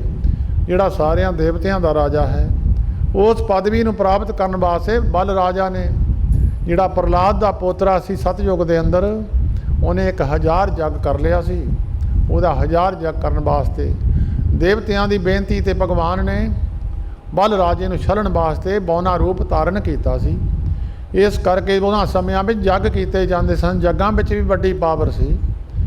ਅਸਮੇਧ ਜੱਗ, ਘੋੜਾ ਮਾਰ ਕੇ ਜੱਗ ਕਰਨਾ। ਔਰ ਭਗਵਾਨ ਕ੍ਰਿਸ਼ਨ ਨੂੰ ਮਰਜ਼ਾਦਾ ਪੁੱਛੀ, ਮਹਾਰਾਜ ਅਸਮੇਧ ਜੱਗ ਕੀ ਹੁੰਦਾ ਹੈ। ਭਗਵਾਨ ਕ੍ਰਿਸ਼ਨ ਮਹਾਰਾਜ ਕਹਿਣ ਲੱਗੇ, ਸਾਰੇ ਸਾਧੂ ਮਹਾਤਮਾ, ਨਾਮ ਜਪਣ ਵਾਲੀਆਂ ਰੂਹਾਂ, ਰੱਬ ਨਾਲ ਪ੍ਰੇਮ ਕਰਨ ਵਾਲੀਆਂ ਰੂਹਾਂ, ਉਹ ਜਿੰਨੇ ਵੀ ਇਲਾਕੇ ਦੇ ਅੰਦਰ ਮਹਾਤਮਾ ਨਾਮ ਜਪਣ ਵਾਲੇ ਹੋਣ, ਉਹਨਾਂ ਮਹਾਤਮਾ ਨੂੰ ਬੜੇ ਪ੍ਰੇਮ ਦੇ ਨਾਲ, ਸ਼ਰਧਾ ਨਾਲ ਨੇਂਦਾ ਦਿੱਤਾ ਜਾਵੇ ਔਰ ਲਿਆਂਦਾ ਜਾਵੇ ਜੱਗ ਦੇ ਵਿੱਚ। ਔਰ ਜੱਗ ਵਿੱਚ ਲਿਆ ਕੇ ਉਹਨਾਂ ਮਹਾਤਮਾ ਨੂੰ 36 ਪ੍ਰਕਾਰ ਦੇ ਭੋਜਨ ਬਣਾ ਕੇ ਉਹਨਾਂ ਦੀ ਖੁਸ਼ੀ ਲਈ ਜਾਵੇ। ਪਰਮੇਸ਼ਰ ਨੂੰ ਖੁਸ਼ ਕਰਨਾ ਹੋਵੇ, ਕਿਸੇ ਨੂੰ, ਮਾਤਾ ਪਿਤਾ ਨੂੰ ਖੁਸ਼ ਕਰਨਾ, ਉਹਦੇ ਬੱਚਿਆਂ ਨੂੰ ਖੁਸ਼ ਕਰ ਲਓ, ਮਾਤਾ ਪਿਤਾ ਖੁਸ਼ ਹੋ ਜਾਂਦੇ ਆ। ਇਸੇ ਤਰ੍ਹਾਂ ਭਾਈ ਰੱਬ ਦੀ ਖੁਸ਼ੀ ਲੈਣ ਵਾਸਤੇ ਉਹਦਿਆਂ ਪਿਆਰਿਆਂ ਨੂੰ ਖੁਸ਼ ਕਰ ਲਓ, ਰੱਬ ਦੀ ਬੰਦਗੀ ਵਾਲੇ ਪੁਰਖਾਂ ਨੂੰ ਖੁਸ਼ ਕਰ ਲਓ, ਰੱਬ ਖੁਸ਼ ਹੋ ਜਾਂਦਾ। ਗੁਰੂ ਗੋਬਿੰਦ ਸਿੰਘ ਸਾਹਿਬ ਜੀ ਮਹਾਰਾਜ ਦਾ ਪਵਿੱਤਰ ਬਚਨ ਹੈ, ਸੰਤਨ ਦੁੱਖ ਪਾਏ ਤੇ ਦੁਖੀ, ਸੁਖ ਪਾਏ ਸਾਧਨ ਕੇ ਸੁਖੀ। ਜੇ ਕੋਈ ਸੰਤਾਂ ਨੂੰ ਦੁਖੀ ਕਰਦਾ ਤਾਂ ਪਰਮੇਸ਼ਰ ਦੁਖੀ ਹੋ ਜਾਂਦਾ। ਜੇ ਕੋਈ ਸੰਤਾਂ ਨੂੰ ਸੁਖ ਦੇਣ ਦਾ ਯਤਨ ਕਰਦਾ ਤੇ ਪਰਮੇਸ਼ਰ ਖੁਸ਼ ਹੋ ਜਾਂਦਾ। ਕਿਸੇ ਦੇ ਪੁੱਤਰ ਨੂੰ ਸੁਖ ਦਿਓ, ਉਹਨੂੰ ਪ੍ਰੇਮ ਕਰੋ, ਉਹਦੇ ਮਾਤਾ ਪਿਤਾ ਖੁਸ਼ ਹੋ ਜਾਂਦੇ ਆ। ਇਸੇ ਤਰ੍ਹਾਂ ਨਾਮ ਜਪਣ ਵਾਲੇ ਗੁਰਮੁਖਾਂ ਦੀ ਸੇਵਾ ਕਰੀਏ, ਉਹ ਸੇਵਾ ਕਰਨ ਦੇ ਨਾਲ ਭਗਵਾਨ ਖੁਸ਼ ਹੋ ਜਾਂਦੇ ਆ। ਕਹਿਣ ਲੱਗੇ, ਭਾਈ ਰੱਬੀ ਪਿਆਰ ਵਿੱਚ ਰੰਗੀਆਂ ਹੋਈਆਂ ਰੂਹਾਂ, ਰੱਬ ਨਾਲ ਪ੍ਰੇਮ ਕਰਨ ਵਾਲੀਆਂ ਰੂਹਾਂ, ਉਹਨਾਂ ਨੂੰ ਸਾਧੂ ਮਹਾਤਮਾ ਨੂੰ ਸੱਦ ਕੇ ਲਿਆ ਕੇ ਜੱਗ ਵਿੱਚ ਉਹਨਾਂ ਦੇ ਪੈਰ ਧੋਤੇ ਜਾਣ, ਸਤਿਕਾਰ ਨਾਲ 36 ਪ੍ਰਕਾਰ ਦੇ ਭੋਜਨ ਛਕਾਏ ਜਾਣ। ਔਰ ਪਵਿੱਤਰ ਜਿਹੜੀਆਂ ਧਾਤਾਂ ਨੇ, ਉਹਨਾਂ ਵਿੱਚੋਂ ਸਭ ਤੋਂ ਧਾਤ ਇੱਕ ਪਵਿੱਤਰ ਸੋਨਾ ਗਿਣੀ ਗਈ ਹੈ। 10ਵੇਂ ਪਾਤਸ਼ਾਹ ਜੀ ਮਹਾਰਾਜ ਜਿਸ ਬਾਟੇ ਵਿੱਚ ਛਕਦੇ ਸਨ, ਸੋਨੇ ਦਾ ਬਾਟਾ ਸੀ ਜਿਹਦੇ ਵਿੱਚ ਦੁੱਧ ਛਕਿਆ ਕਰਦੇ ਸਨ। ਅਤੇ ਉਸ ਵੇਲੇ 10ਵੇਂ ਪਾਤਸ਼ਾਹ ਜੀ ਮਹਾਰਾਜ ਦੇ ਬਹੁਤ ਸਾਰੇ ਪਵਿੱਤਰ ਸੋਨੇ ਦੇ ਬਰਤਨ ਸਨ, ਕਿਉਂਕਿ ਸਾਰੀਆਂ ਧਾਤਾਂ ਵਿੱਚੋਂ ਸੋਨਾ ਪਵਿੱਤਰ ਗਿਣਿਆ ਗਿਆ। ਸੋਨਾ ਮਹਿੰਗਾ ਵੀ ਹੈ ਔਰ ਸੋਨਾ ਪਵਿੱਤਰ ਤਾਂ ਹੈ ਹੀ। ਔਰ ਸੋਨੇ ਨੂੰ ਜਿੰਨੀ ਛੇਤੀ ਕਰੰਟ ਸੋਨੇ ਵਿੱਚ ਪਾਸ ਹੁੰਦਾ, ਦੂਜੀਆਂ ਧਾਤਾਂ ਵਿੱਚ ਪਾਸ ਨਹੀਂ ਹੁੰਦਾ। ਸਭ ਤੋਂ ਛੇਤੀ ਬਿਜਲੀ ਪਾਸ ਕਰਦੀ ਹੈ। ਇਹ ਕੈਰਟ ਜਿਹੜਾ ਬਣਾਇਆ ਸੀ, ਕਰੰਟ ਤੋਂ ਬਣਾਇਆ ਸੀ। 22 ਕੈਰਟ ਹੈ, 23 ਕੈਰਟ ਹੈ, 24 ਕੈਰਟ ਹੈ। ਵੀ ਇੰਨਾ ਕੈਰਟ ਕਰੰਟ ਇਹਦੇ ਵਿੱਚੋਂ ਪਾਸ ਕੀਤਾ ਜਾਂਦਾ। ਤਾਂਬਾ ਹੈ, ਉਹਦੇ ਤੋਂ ਘੱਟ ਹੈ। ਸਭ ਤੋਂ ਘੱਟ ਲੋਹਾ ਹੈ। ਇਸ ਤਰ੍ਹਾਂ ਐਲੂਮੀਨੀਅਮ ਦੀਆਂ ਤਾਰਾਂ ਨੇ। ਇਹ ਇੱਕ ਸੋਨਾ ਐਸੀ ਧਾਤ ਹੈ ਜਿਹਨੂੰ ਸਭ ਤੋਂ ਉੱਤਮ ਧਾਤ ਗਿਣੀ ਆ। ਇਹਦੇ ਵਿੱਚ ਛਕਣ ਦੇ ਨਾਲ ਜਿਨ੍ਹਾਂ ਪੁਰਸ਼ਾਂ ਦੇ ਅੰਦਰ ਸੋਨੇ ਦੀ ਘਾਟ ਪੈ ਜਾਂਦੀ ਹੈ। ਸੋਨੇ ਦੀ ਘਾਟ ਸਰੀਰ ਵਿੱਚ ਕਮਜ਼ੋਰੀ ਪੈਦਾ ਕਰਦੀ ਹੈ। ਮਹਾਤਮਾ ਲੋਕ, ਵੱਡੇ ਵੱਡੇ ਰਾਜੇ ਲੋਕ ਆਪਣੇ ਸਰੀਰ ਦੀ ਕਮਜ਼ੋਰੀ ਦੂਰ ਕਰਨ ਵਾਸਤੇ ਸੋਨਾ ਮਾਰ ਕੇ ਖਾਂਦੇ ਹੁੰਦੇ ਸਨ। ਸੋਨੇ ਨੂੰ ਮਾਰ ਕੇ ਉਹਦੀ ਭਸਮ ਬਣਾ ਕੇ ਮਹਾਤਮਾ ਲੋਕ ਖਾਂਦੇ ਹੁੰਦੇ ਸਨ। ਸਰੀਰ ਨੂੰ ਬੰਦਗੀ ਕਰਨ ਵਾਸਤੇ, ਸਰੀਰ ਨੂੰ ਤਾਕਤ ਦੇਣ ਵਾਸਤੇ ਮਹਾਤਮਾ ਲੋਕ ਵੀ ਖਾਂਦੇ ਹੁੰਦੇ ਸਨ। ਸੰਤ ਮਹਾਤਮਾ ਬਹੁਤ ਸਾਰੇ ਇਹ ਧਾਤਾਂ ਮਾਰ ਕੇ ਖਾਂਦੇ ਹੁੰਦੇ ਸਨ। ਇਸ ਕਰਕੇ ਭਗਵਾਨ ਕ੍ਰਿਸ਼ਨ ਕਹਿਣ ਲੱਗੇ, ਭਾਈ ਸੋਨਾ ਅਤੇ ਚਾਂਦੀ ਇੱਕ ਚਾਂਦੀ ਦਾ ਤੱਤ ਹੈ, ਇਹ ਵੀ ਸਰੀਰ ਵਿੱਚ ਪਾਵਰ ਦਿੰਦਾ ਤੇ ਸੋਨੇ ਦਾ ਤੱਤ ਹੈ ਉਹ ਵੀ ਸਰੀਰ ਵਿੱਚ ਪਾਵਰ ਦਿੰਦਾ। ਇਹ ਤੱਤ ਵੈਸੇ ਪਿੱਪਲ ਦੀ ਪੂਜਾ ਹੁੰਦੀ ਆ, ਹਿੰਦੂ ਧਰਮ ਦੇ ਅੰਦਰ ਪਿੱਪਲ ਦੀ ਪੂਜਾ ਕਰਦੇ ਆ। ਪਿੱਪਲ ਨੂੰ ਬਹੁਤ ਲੋਕ ਮਾਨਤਾ ਦਿੱਤੀ ਜਾਂਦੀ ਆ। ਹਿੰਦੂ ਲੋਕ ਪਿੱਪਲ ਨੂੰ ਵੱਢਣਾ ਬਹੁਤ ਮਾੜਾ ਸਮਝਦੇ ਆ, ਕਿਉਂਕਿ ਪਿੱਪਲ ਦੇ ਵਿੱਚ ਸੋਨੇ ਦਾ ਤੱਤ ਹੈ। ਇਹਦੇ ਵਿੱਚ ਸੋਨੇ ਦਾ ਤੱਤ ਵੀ ਹੈ ਤੇ ਪਿੱਪਲ ਆਕਸੀਜਨ ਵੀ ਛੱਡਦਾ। ਇਹਦੀ ਤਾਂ ਕਰਕੇ ਮਹਾਨਤਾ ਜ਼ਿਆਦਾ ਗੁਣ ਕਰਕੇ ਪਿੱਪਲ ਦੀ ਪੂਜਾ ਕੀਤੀ ਜਾਂਦੀ ਹੈ। ਸੋਨੇ ਦਾ ਤੱਤ ਸਭ ਤੋਂ ਮਹਿੰਗਾ ਤੱਤ ਹੈ, ਸਭ ਤੋਂ ਮਹਿੰਗੀ ਪਸਮ ਹੈ, ਗਰੀਬ ਆਦਮੀ ਖਾ ਨਹੀਂ ਸਕਦਾ। ਉਹ ਸੋਨੇ ਦਾ ਤੱਤ ਜੇ ਲੈਣਾ ਹੋਵੇ ਤਾਂ ਪਿੱਪਲ ਦਾ ਸੱਕ ਵਿੱਚੋਂ, ਜਿਨ੍ਹਾਂ ਨੂੰ ਬੁਖਾਰ ਨਹੀਂ ਉਤਰਦਾ, ਪਿੱਪਲ ਦੇ ਸੱਕ ਦੀ ਚਾਹ ਬਣਾ ਕੇ ਪੀ ਲੈਂਦੇ। ਤੱਤ ਸੋਨੇ ਦਾ ਹੈ, ਉਹਦੇ ਵਿੱਚ ਪਾਵਰ ਹੈ, ਸਰੀਰ ਨੂੰ ਪਾਵਰ ਦਿੰਦਾ। ਬਹੁਤ ਸਾਰੀਆਂ ਬਿਮਾਰੀਆਂ ਦਾ ਇਲਾਜ ਪਿੱਪਲ ਕਰ ਦਿੰਦਾ। ਪਿੱਪਲ ਦੀ ਪੂਜਾ ਲੋਕ ਕਰਦੇ ਆ। ਔਰ ਜਿਹੜਾ ਚਾਂਦੀ ਦਾ ਤੱਤ ਹੈ ਬੋਹੜ ਦੇ ਵਿੱਚੋਂ ਮਿਲ ਜਾਂਦਾ। ਇਹ ਦੋ ਹੀ ਦਰਖਤ ਅੱਜ ਅਲੋਪ ਹੁੰਦੇ ਦਿਸਦੇ ਆ। ਇਹ ਦੋ ਹੀ ਧਾਤਾਂ ਮਹਿੰਗੀਆਂ ਨੇ ਔਰ ਦੋ ਹੀ ਧਾਤਾਂ ਦੀ ਸਰੀਰ ਨੂੰ ਸਭ ਤੋਂ ਜ਼ਿਆਦਾ ਲੋੜ ਹੈ। ਦੋ ਧਾਤਾਂ ਦੀ, ਇਹ ਦੋ ਧਾਤਾਂ ਦੀ ਸਰੀਰ ਵਿੱਚ ਕਮੀ ਹੋ ਜਾਵੇ ਸਰੀਰ ਕਮਜ਼ੋਰੀ ਮੰਨਦਾ ਹੈ। ਇਸ ਕਰਕੇ ਭਗਵਾਨ ਕ੍ਰਿਸ਼ਨ ਕਹਿਣ ਲੱਗੇ ਬਈ ਮਹਾਤਮਾ ਨੂੰ ਪ੍ਰਸ਼ਾਦਾ ਛਕਾਉਣਾ ਤੇ ਵਧੀਆ ਬਰਤਨ ਹੋਣੇ ਚਾਹੀਦੇ ਆ। ਚਾਂਦੀ ਦੇ ਥਾਲ ਹੋਣ, ਸੋਨੇ ਦੀਆਂ ਕੌਲੀਆਂ ਹੋਣ ਔਰ ਚਾਂਦੀ ਦੇ ਗਲਾਸ ਹੋਣ। ਇਹ ਸਾਰੇ ਮਹਾਤਮਾ ਨੂੰ ਜਦੋਂ ਭੋਜਨ ਛਕਾਉਣਾ ਹੈ, ਸੋਨਾ ਚਾਂਦੀ ਦੇ ਬਰਤਨ ਮਹਾਤਮਾ ਤੋਂ ਲੈਣੇ ਨਹੀਂ, ਉਹ ਬਰਤਨ ਮਹਾਤਮਾ ਨੂੰ ਦੇ ਦੇਣੇ। ਮਹਾਤਮਾ ਆਪਣੇ ਘਰਾਂ ਨੂੰ, ਆਸ਼ਰਮਾਂ ਨੂੰ ਲੈ ਜਾਣ। ਇਸ ਤਰ੍ਹਾਂ ਜੱਗ ਕੀਤਾ ਜਾਂਦਾ ਸੀ। ਉਸ ਵੇਲੇ ਭਗਵਾਨ ਕ੍ਰਿਸ਼ਨ ਦਾ ਬਚਨ ਮੰਨ ਕੇ ਪਾਂਡਵਾਂ ਨੇ ਜੱਗ ਦੀ ਤਿਆਰੀ ਆਰੰਭ ਕੀਤੀ ਔਰ ਸੋਨਾ ਵੀ ਇਕੱਠਾ ਕੀਤਾ, ਚਾਂਦੀ ਵੀ ਇਕੱਠੀ ਕੀਤੀ, ਥਾਲ ਬਣਾਏ, ਕੌਲੀਆਂ ਬਣਾਈਆਂ, ਚਮਚੇ ਬਣਾਏ ਔਰ 36 ਪ੍ਰਕਾਰ ਦੇ ਭੋਜਨ ਤਿਆਰ ਕਰਕੇ 36 ਪ੍ਰਕਾਰ ਦੇ 6 ਪ੍ਰਕਾਰ ਦੇ ਰਸ ਹੈ। 6 ਪ੍ਰਕਾਰ ਦੇ ਰਸਾਂ ਦੇ ਵਿੱਚੋਂ 6 ਰਸ ਨਿਕਲਦੇ ਤਾਂ 36 ਬਣਦੇ ਆ। ਜੇ ਪ੍ਰਸਾਦ 36 ਅੰਮ੍ਰਿਤ ਖਾਹੇ ਤਿਸ ਠਾਕੁਰ ਕੋ ਰੱਖ ਮਨ ਮਾਹੇ। ਇਹ 36 ਪ੍ਰਕਾਰ ਦੇ ਰਸ ਹੈ। ਮਨੁੱਖ ਨੂੰ, ਕਿਸੇ ਨੂੰ ਕੋਈ ਜੀਵ ਨੂੰ ਚੰਗਾ ਲੱਗਦਾ, ਕਿਸੇ ਨੂੰ ਕੋਈ ਚੰਗਾ ਲੱਗਦਾ, ਪਰ ਜੇ 36 ਪਦਾਰਥ ਦਾਸ ਨੇ ਦੇਖੇ ਨੇ। ਹਜੂਰ ਸਾਹਿਬ ਮਹਾਂਪੁਰਸ਼ਾਂ ਨੇ ਵੱਡੇ ਵੱਡੇ ਥਾਲ ਰੱਖੇ ਹੋਏ ਸੀ, ਉਹਨਾਂ ਦੇ ਵਿੱਚ 36 ਕੌਲੀਆਂ ਲਾਈਆਂ ਹੋਈਆਂ ਸੀ। ਉਹ 36 ਕੌਲੀਆਂ ਦੇ ਵਿੱਚ ਖੱਟੇ, ਸਲੂਣੇ, ਮਿੱਠੇ, ਬਹੁਤ ਕੌੜੇ, ਕਈ ਤਰ੍ਹਾਂ ਦੇ ਉਹਦੇ ਵਿੱਚ ਪਦਾਰਥ ਸਨ ਜਿਹੜੇ ਗਿਣੇ ਨਹੀਂ ਜਾ ਸਕਦੇ। ਉਹ 36 ਪ੍ਰਕਾਰ ਦੀਆਂ ਕੌਲੀਆਂ ਲਾ ਕੇ ਮਹਾਤਮਾ ਲੋਕਾਂ ਨੂੰ ਭੋਜਨ ਛਕਾਉਣ ਵਾਸਤੇ ਤਿਆਰੀ ਕੀਤੀ ਔਰ ਜੱਗ। ਭਗਵਾਨ ਕ੍ਰਿਸ਼ਨ ਮਹਾਰਾਜ ਨੂੰ ਪੁੱਛਣ ਲੱਗੇ, ਪਾਂਡਵਾਂ ਨੇ ਪੁੱਛਿਆ, ਮਹਾਰਾਜ ਜੱਗ ਦੀ ਸੰਪੂਰਨਤਾਈ ਦੀ ਨਿਸ਼ਾਨੀ ਕੀ ਹੈ? ਭਗਵਾਨ ਕਹਿਣ ਲੱਗੇ ਇੱਕ ਉੱਚੀ ਜਗ੍ਹਾ 'ਤੇ ਸ਼ੰਖ ਰੱਖ ਦਿਓ। ਅਗਰ ਸ਼ੰਖ ਭਗਵਾਨ ਖੁਸ਼ ਹੋ ਗਏ ਤਾਂ ਸ਼ੰਖ ਆਪਣੇ ਆਪ ਹੀ ਵੱਜ ਜਾਊਗਾ। ਜੇ ਸ਼ੰਖ ਨਾ ਵੱਜਿਆ ਤਾਂ ਜੱਗ ਦੀ ਸੰਪੂਰਨਤਾਈ ਨਹੀਂ। ਜੇ ਸ਼ੰਖ ਆਪਣੇ ਆਪ ਵੱਜ ਗਿਆ ਤਾਂ ਜੱਗ ਦੀ ਸੰਪੂਰਨਤਾਈ ਹੈ। ਇੱਕ ਉੱਚੀ ਜਗ੍ਹਾ 'ਤੇ ਸ਼ੰਖ ਰੱਖ ਦਿੱਤਾ ਔਰ ਮਹਾਤਮਾ ਲੋਕ ਸੱਦੇ ਗਏ। ਸਾਰੇ ਮਹਾਤਮਾ ਦੀ ਸੇਵਾ ਕੀਤੀ, ਪੈਰ ਧੋਤੇ, ਪੈਰ ਧੋ ਕੇ ਮਹਾਤਮਾ ਨੂੰ ਬੜੇ ਸਤਿਕਾਰ ਦੇ ਨਾਲ ਪਵਿੱਤਰ ਜਗ੍ਹਾ ਕੀਤੀ ਗਈ। ਅੱਗੇ ਪਵਿੱਤਰ ਕਰਦੇ ਸੀ, ਪੋਚਾ ਦੇ ਕੇ ਪਵਿੱਤਰ ਮੰਨਦੇ ਸਨ। ਉੱਥੇ ਫਿਰ ਬਸਤਰ ਵਿਛਾ ਕੇ ਮਹਾਤਮਾ ਲੋਕਾਂ ਨੂੰ ਪ੍ਰਸ਼ਾਦਾ ਛਕਾਇਆ ਔਰ ਕੱਲੇ ਕੱਲੇ ਮਹਾਤਮਾ ਨੂੰ ਵਿਦਿਆ ਕੀਤਾ ਗਿਆ ਔਰ ਸੋਨਾ ਵੀ ਲੱਗਿਆ, ਚਾਂਦੀ ਵੀ ਲੱਗੀ, ਬਹੁਤ ਸਾਰਾ ਖਰਚਾ ਹੋਇਆ। ਖਰਚਾ ਹੋਣ ਤੋਂ ਬਾਵਜੂਦ ਫਿਰ ਬਾਅਦ ਦੇ ਵਿੱਚ ਸ਼ੰਖ ਨਹੀਂ ਵੱਜਿਆ। ਸਾਰੇ ਪਾਂਡਵ ਇਕੱਠੇ ਹੋ ਕੇ ਭਗਵਾਨ ਕ੍ਰਿਸ਼ਨ ਮਹਾਰਾਜ ਕੋਲ ਗਏ, ਕਹਿਣ ਲੱਗੇ ਮਹਾਰਾਜ ਸ਼ੰਖ ਵੱਜਿਆ ਨਹੀਂ ਹੈ। ਭਗਵਾਨ ਕਹਿਣ ਲੱਗੇ ਭਾਈ ਕੋਈ ਮਹਾਤਮਾ ਨੇਂਦੇ ਤੋਂ ਰਹਿ ਗਿਆ ਹੋਣਾ, ਕਿਸੇ ਮਹਾਤਮਾ ਨੂੰ ਤੁਸੀਂ ਸੱਦਾ ਦੇਣ ਤੋਂ ਰਹਿ ਗਈ ਹੋਣੀ ਗੱਲ। ਜਿਸ ਤਰ੍ਹਾਂ ਕਿਸੇ ਮਾਤਾ ਦੇ ਪੁੱਤਰ ਨੂੰ ਕੋਈ ਆਪਣੇ ਕਰ ਗਿਆ ਤੇ ਕੁਛ ਦੇਵੇ ਨਾ ਤਾਂ ਮਾਂ ਨਾਰਾਜ਼ ਹੋ ਜਾਂਦੀ। ਮੇਰੇ ਪੁੱਤਰ ਨੂੰ ਛਿੱਲੜ ਵੀ ਸਰਿਆ ਨਹੀਂ, ਮੇਰਾ ਮੁੰਡਾ ਨੇੜੇ ਸੀ ਉਹਨੂੰ ਸੱਦਿਆ ਨਹੀਂ ਆ। ਕਹਿਣ ਲੱਗੇ ਭਾਈ ਕੋ ਨਾਮ ਜਪਣ ਵਾਲੀ ਆਤਮਾ ਰਹਿ ਗਈ ਹੋਣੀ ਆ, ਦੇਖੋ ਕੌਣ ਰਹਿ ਗਿਆ। ਪਾਂਡਵ ਕਹਿਣ ਲੱਗੇ ਮਹਾਰਾਜ ਅਸੀਂ ਆਪਣੀ ਮਤ ਬੁੱਧੀ ਅਨੁਸਾਰ ਜਿਹੜੇ ਜਿਹੜੇ ਗੁਰਮੁਖ ਇਲਾਕੇ ਵਿੱਚ ਸਨ, ਮਹਾਂਪੁਰਖ ਸਨ, ਕਮਾਈ ਵਾਲੇ ਸਨ, ਅਸੀਂ ਸਾਰਿਆਂ ਨੂੰ ਸੱਦ ਕੇ ਲਿਆਏ। ਪਰ ਸਾਡੀ ਜਿੱਥੇ ਤੱਕ ਮਤ ਹੈ ਅਸੀਂ ਤਾਂ ਆਪਣੀ ਮਤ ਅਨੁਸਾਰ ਸੱਦ ਲੈ। ਮਹਾਰਾਜ ਅੱਗੇ ਤੁਸੀਂ ਜਾਣਦੇ ਹੋ, ਭਗਵਾਨ ਜਾਣਦੇ ਮੇਰੇ ਨਾਲ ਪ੍ਰੇਮ ਕੌਣ ਕਰਦਾ, ਇਹ ਤਾਂ ਤੁਸੀਂ ਦੱਸ ਸਕਦੇ ਹੋ। ਭਗਵਾਨ ਕ੍ਰਿਸ਼ਨ ਕਹਿਣ ਲੱਗੇ ਭਾਈ ਤੁਹਾਡੇ ਝਾੜੂ ਬਹਾਰੂ ਕਰਦੇ ਆ ਵਾਲਮੀਕ, ਉਹਨਾਂ ਨੂੰ ਤੁਸੀਂ ਸੱਦਿਆ ਨਹੀਂ ਆ, ਤੁਸੀਂ ਉਹਨਾਂ ਨੂੰ ਨੌਕਰ ਸਮਝਦੇ ਰਹੇ। ਪਰ ਜਿਹੜੇ ਨਾਮ ਜਪਣ ਵਾਲੇ ਗੁਰਮੁਖ ਹੈ, ਜਿਹੜੇ ਜਿਨ੍ਹਾਂ ਨੂੰ ਮੈਂ ਪ੍ਰੇਮ ਕਰਦਾ, ਉਹ ਕਰਮ ਕੋਈ ਵੀ ਕਰਦੇ ਹੋਣ ਉਹ ਮੇਰੇ ਪਿਆਰੇ ਆ। ਨਾਮਦੇਵ ਜੀ ਨੇ ਚੰਦੇ ਛਾਪੇ ਆ, बाबा रविदास जी ने जुत्तियां कढ़ियां ते होर भगतां ने कबीर साहब जी ने खद्दर बुणिया। कहंदे कर्म कोई भी पुरख करदा होवे चाहे किसी जगह ते भी होवे सदना मास बेचदा सी। कहण लगे कर्म नहीं मैं देखदा, मैं तां उहदे प्रेम की गल देखदा, जिहड़ा मेरे नाल प्रेम करदा मैनूं वो प्यारा लगदा।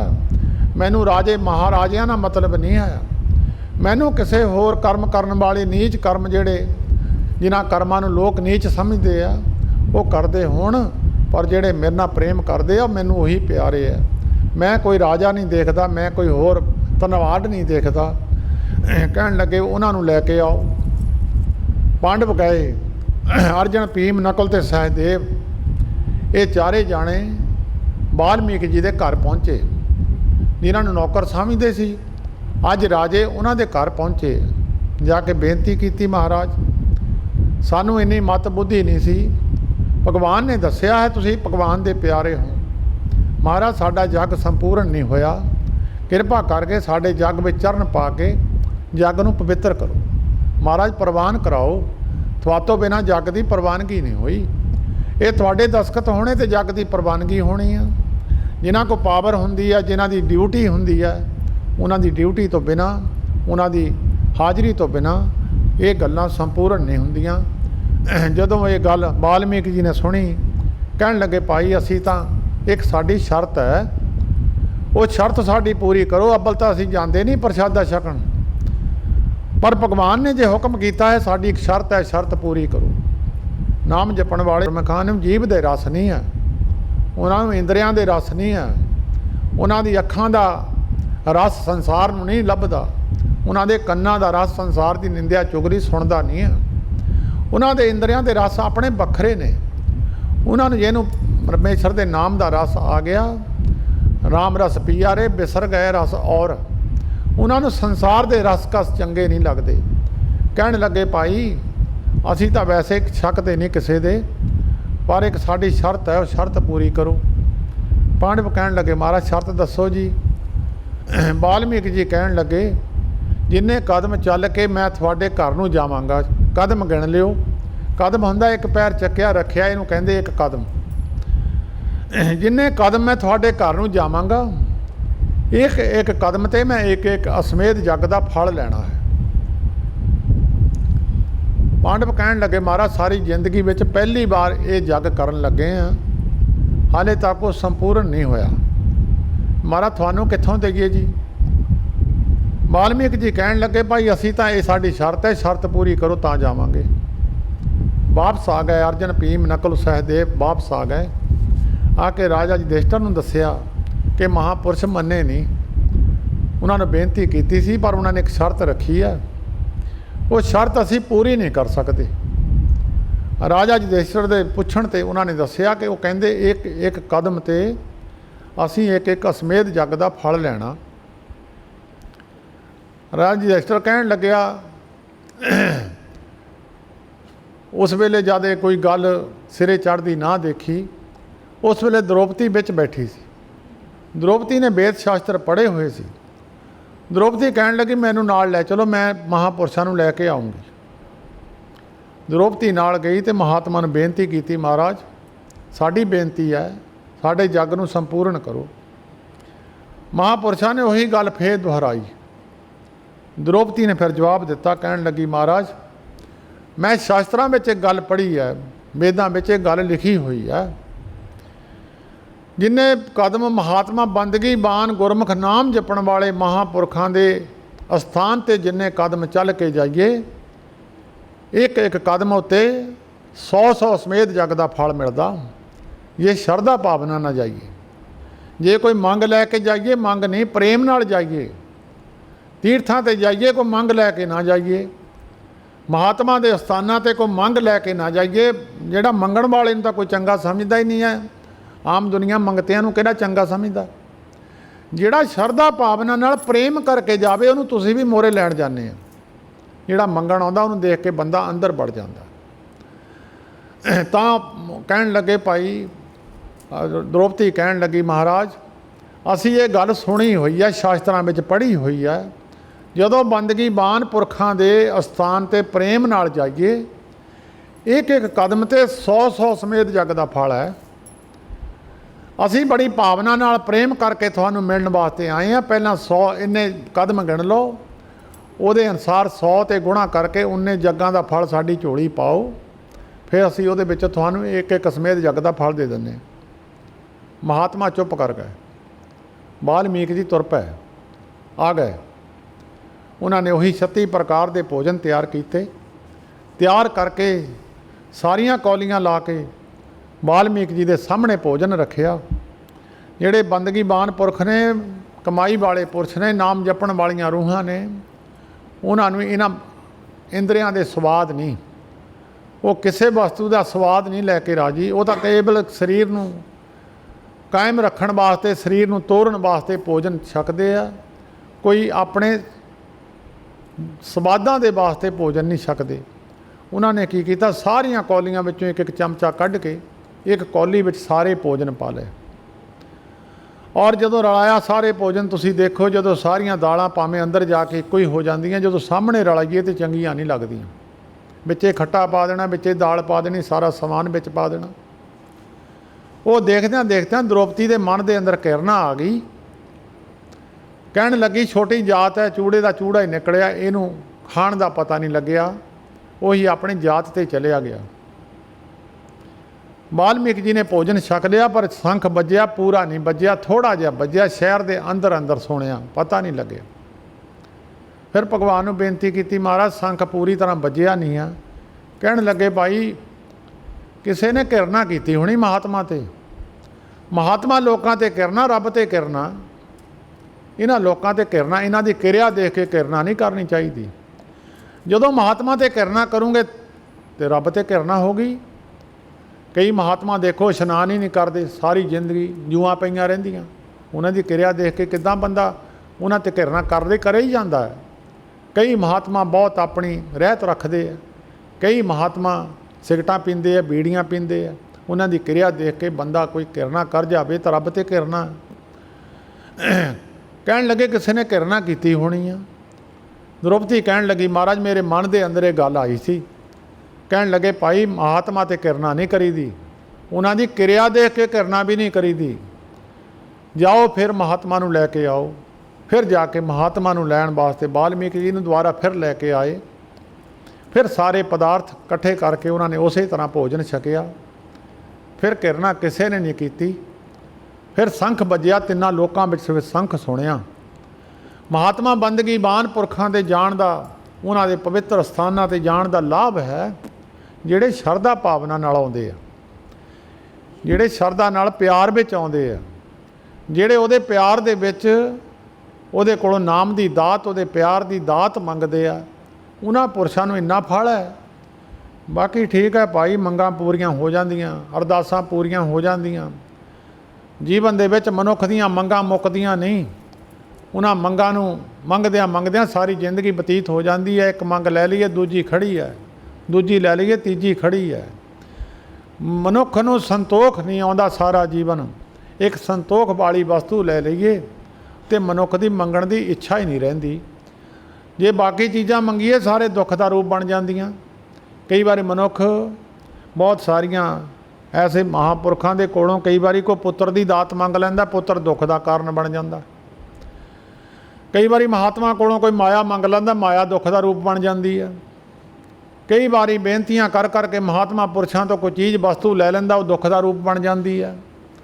वो दुख का रूप सारी संसार जिहड़ी वस्तु है, जो कुछ भी मंगना है दुख का रूप है। बिन तुध होर जे मंगना सिर दुखां के दुख, दे नाम संतोखिया उतरे मन की भुख। मन की भुख है परमेश्वर के नाम तो बिना मन की भुख उतरती नहीं है। मन नूं संतोख नहीं आउंदा, मन के अंदर मंगां ही बणियां रहिंदियां।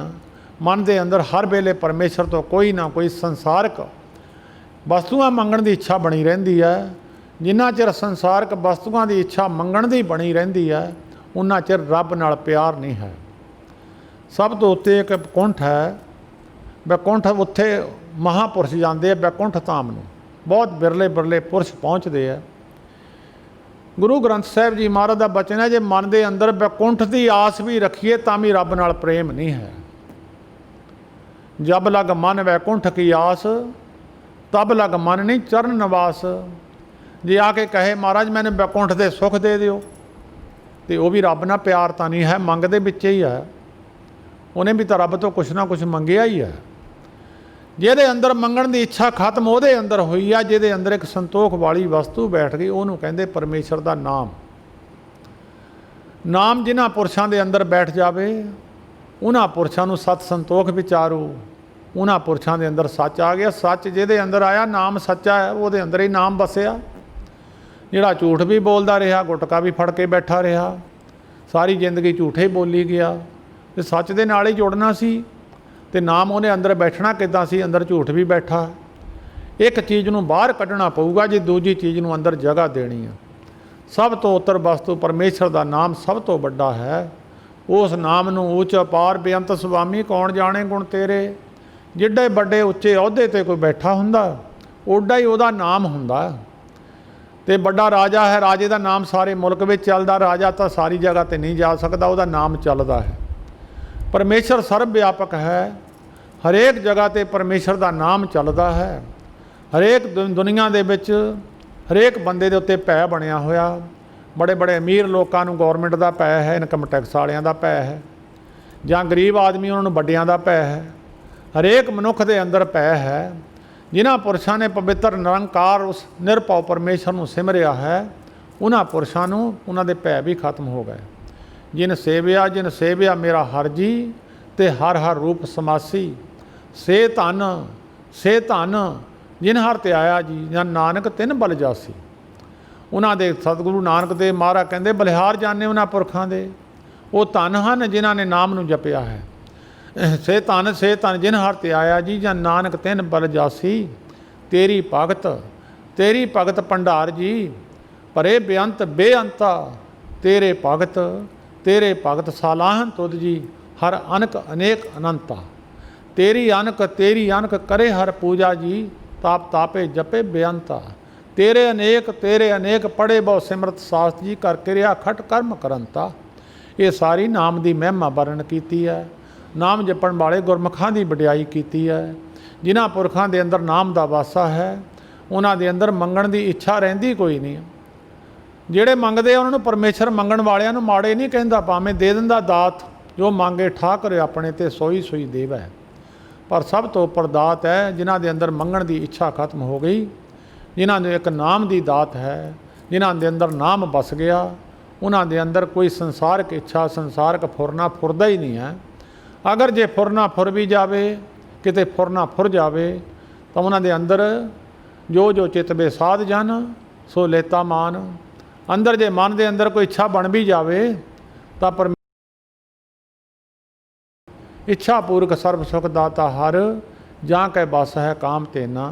सो ऐसा हर ध्याइए मेरे जीड़े, तां सर्व सुख पावे मेरे मना। जप मन सतनाम सदा सतनाम, हालत पलत मुख उजल होई है। नित ध्याइए हर पुरख निरंजना। उस परमेश्वर के सच्चे नाम नूं सिमरिए, तां इत्थे भी ते दरगाह विच भी उन्हां दे मुख उजले है। मुख उजले का मतलब है वडियाई है। उन्हां नूं संसार जय जयकार करदा है। उन्हां पुरखां नूं मानता प्राप्त है। उन्हां नूं कोई संसार विच माड़ा कहे तो उहदे सिर ते पाप की पंड आ जाती है। उन्हां पुरशां की कोई वडियाई करे तो सतगुरु जी कहते जम उन्हों भी कुछ कह नहीं सकता, जम तलब नहीं कर सकता। तुद सलाहन तिन तन पल्ले, नानक का तन सोई। जे को जियो कहे उन्हां नूं जम की तलब ना होई। जिहड़े परमेश्वर नूं सिमरदे है, उहदी बंदगी करदे है, उन्हां नूं जी कह के बुला लवे, ये भी बहुत बड़ा पुण्य है। नाम जपण वालियां नूं जी कह के बुला देवे, आओ जी महाराज बैठो जी, मारा हुक्म करो जी। उन्हां नूं जी कह के बुलाइए। गुरबाणी कहंदी है भाई, उन्हां नूं भी जम तलब नहीं करदा। जे को जीओ कहे उन्हां नूं जम की तलब ना होई। सतगुरु बाणी विच बड़े प्रमाण दिते, सुन के जम के दूत नाए तेरे छड़ जाए। तेरा ना सुन के जम दूत छड़ जाते, जिन्हां तो दुनिया डरदी है। जम का डर बड़ा है। कबीर जम का ठेंगा बुरा है, वो नहीं सहया जाए। एक जो साधु मोहे मिलो तिन लिया आंचल लाए। मैनू तो कहंदे एक महात्मा मिल गए, जम का डंडा बड़ा बुरा। मैनू तो महात्मा मिल गए, उन्होंने आसरा दे के बचा दिता। भाई ये भय बड़ा औखा है। सुखमनी साहिब जी की पवित्र अष्टपदी पढ़ो, दूजी अष्टपदी, सारा परलोक का रस्ता दसिया है। गरुड़ प्राण की एक 18 प्राणा विचों गरुड़ प्राण है, जिन्हों मृतक के उत्ते पढ़िया जाता है। जब कोई प्राणी मृतक हो जाता है, ਉਹਦੇ भोग ते हर हर कथा पढ़े प्राण जियो, केसो गोपाल पंडित सदियो, हर हर कथा पढ़े प्राण जियो। उन्हां विचों एक गरुड़ प्राण है, छोटा जिहा ग्रंथ है, ਉਹਨੂੰ ਤੁਸੀਂ पढ़ के देख लियो किते। ਉਹਦੇ ਵਿੱਚ जम के डंडे का पता लग जू की कुछ अगे वरतदा। ਜਿਹੜਾ कोई मेरा ख्याल पढ़ भी लऊगा, सुन भी लऊगा, वो तो फिर काम छड़ दूगा, भाई परमेश्वर के नाम तो बिना मैं होर काम करना ही नहीं है। इन्ना औखा मार्ग है अगे। तो ऐसे महात्मा पुरखों की संगत के नाल ਇਹ ਜਿਹੜਾ ਹਲਤ ਪਲਤ ਮੁਖ ਉਜਲ ਹੋਈ ਹੈ, ਇੱਥੇ ਵੀ ਮਾਣ ਪ੍ਰਾਪਤ ਹੈ, ਦਰਗਾਹ ਵਿੱਚ ਵੀ ਮਾਣ ਪ੍ਰਾਪਤ ਹੈ। ਸੋ ਨਾਮ ਜਪਣ ਵਾਲੇ ਗੁਰਮੁਖ, ਉਹਨਾਂ ਦੇ ਅੰਦਰ ਸਭ ਤੋਂ ਵੱਡਾ ਇੱਕ ਗੁਣ ਹੋ ਜਾਂਦਾ, ਉਹ ਸੰਤੋਖੀ ਪੁਰਖ ਹੋ ਜਾਂਦੇ ਆ, ਕਿਉਂਕਿ ਨਾਮ ਹੈ ਹੀ ਸੰਤੋਖ, ਉਹਦੀ ਕੋਈ ਇੱਛਾ ਬਣਦੀ ਨਹੀਂ ਹੈ। ਜਦੋਂ ਧਰੂ ਨੇ ਰਾਜ ਦੀ ਇੱਛਾ ਲੈ ਕੇ ਪ੍ਰਭੂ ਦੀ ਭਗਤੀ ਕੀਤੀ, ਪ੍ਰਭੂ ਪ੍ਰਗਟ ਹੋ ਗਏ। ਜਦੋਂ ਰੱਬ ਪ੍ਰਗਟ ਸਾਹਮਣੇ ਖੜਾ ਹੋ ਗਿਆ, ਧਰੂ ਦੇ ਅੰਦਰ ਇੱਕ ਉਹ ਜਿਹੜੀ ਇੱਛਾ ਸੀ, ਬਿਨ ਤੁਧ ਹੋਰ ਜੇ ਮੰਗਣਾ ਸਿਰ ਦੁੱਖਾਂ ਕੇ ਦੁੱਖ, ਉਹਨੂੰ ਅਗਲਾ ਪਾਸਾ ਦਿਸਿਆ, ਸੰਸਾਰ ਦੁੱਖ ਰੂਪ ਹੈ, ਜਿਹੜੀ ਵੀ ਚੀਜ਼ ਮੰਗਾਂਗੇ ਦੁੱਖ ਰੂਪ ਹੈ। ਕਹਿਣ ਲੱਗੇ ਮੈਂ ਤਾਂ ਮਹਾਰਾਜ ਰਾਜ ਕਰਨਾ ਨਹੀਂ ਹੈ। ਭਗਵਾਨ ਨੂੰ ਕਹਿਣ ਲੱਗਿਆ ਮੈਨੂੰ ਮਹਾਰਾਜ ਰਾਜ, ਜਦੋਂ ਕੋਈ ਚੰਗੀ ਚੀਜ਼ ਦਿਸ ਜਾਵੇ, ਉਹ ਫਿਰ ਮਾੜੀ ਚੀਜ਼ ਉਹ ਪਛਤਾਉਂਦਾ, ਕਹਿੰਦਾ ਮੈਂ ਤਾਂ ਐਵੇਂ ਇਹ ਮੰਗ ਲਈ, ਇਹ ਚੀਜ਼ ਚੰਗੀ ਸੀ। ਕਹਿਣ ਲੱਗਾ ਮਹਾਰਾਜ ਮੇਰੀ ਬੇਨਤੀ ਹੈ, ਮੈਂ ਰਾਜ ਨਹੀਂ ਕਰਨਾ ਚਾਹੁੰਦਾ। ਕਹਿਣ ਲੱਗੇ ਰਾਜ ਤਾਂ ਤੈਨੂੰ ਕਰਨਾ ਹੀ ਪਊਗਾ, ਤੇਰੀ ਭਾਵਨਾ ਸੀ ਜਦੋਂ ਤੂੰ ਮੇਰੇ ਵੱਲ ਨੂੰ ਤੁਰਿਆ ਸੀ, ਰਾਜ ਦੀ ਇੱਛਾ ਲੈ ਕੇ ਤੁਰਿਆ ਸੀ। ਮੈਂ ਤਾਂ ਜਿਹੜੀ ਇੱਛਾ ਲੈ ਕੇ ਕੋਈ ਤੁਰਿਆ ਹੋਵੇ, ਪਹਿਲਾਂ ਉਹਦੀ ਇੱਛਾ ਪੂਰਨ ਕਰਨੀ ਹੈ। 70,000 ਬਰਾ ਰਾਜ ਫਿਰ ਧਰੂ ਨੇ ਕੀਤਾ।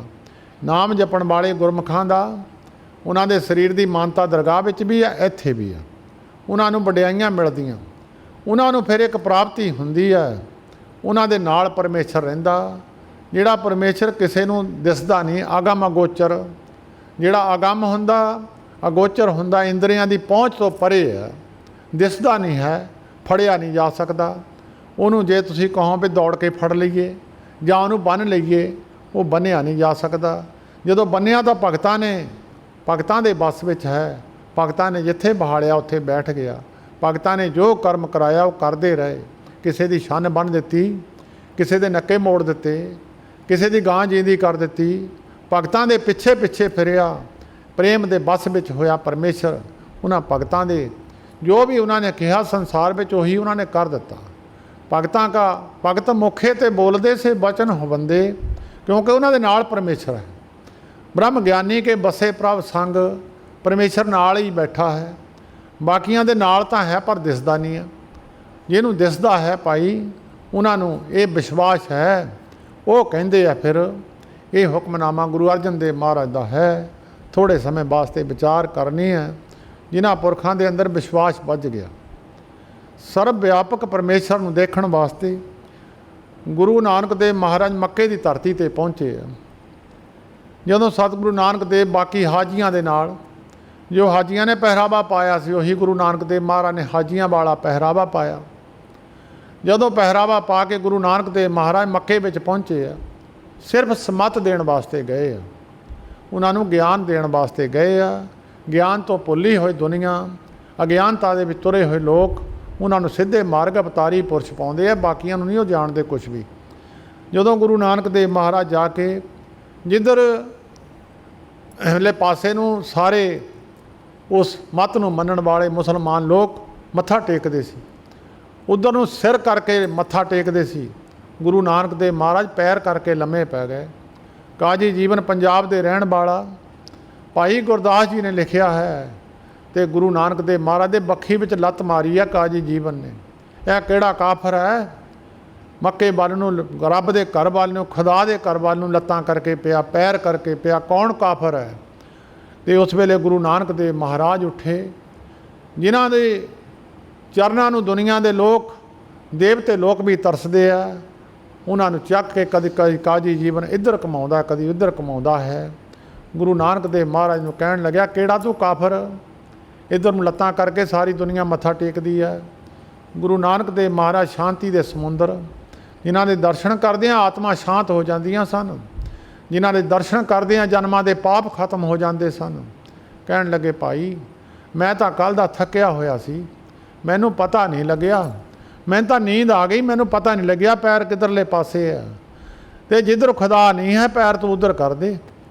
ਕਾਜੀ ਜੀਵਨ ਨੇ ਲੱਤਾਂ ਕਮਾਈਆਂ ਦੂਜੇ ਪਾਸੇ ਨੂੰ ਕੀਤੀਆਂ ਤਾਂ ਮੱਕਾ ਮਗਰੇ ਹੀ ਘੁੰਮ ਗਿਆ। 12-12 ਫੁੱਟ ਡੂੰਘੀਆਂ ਨੀਆਂ ਔਰ ਸਾਧ ਸੰਗਤ ਮੱਕਾ ਨਾਲ ਹੀ ਘੁੰਮਿਆ।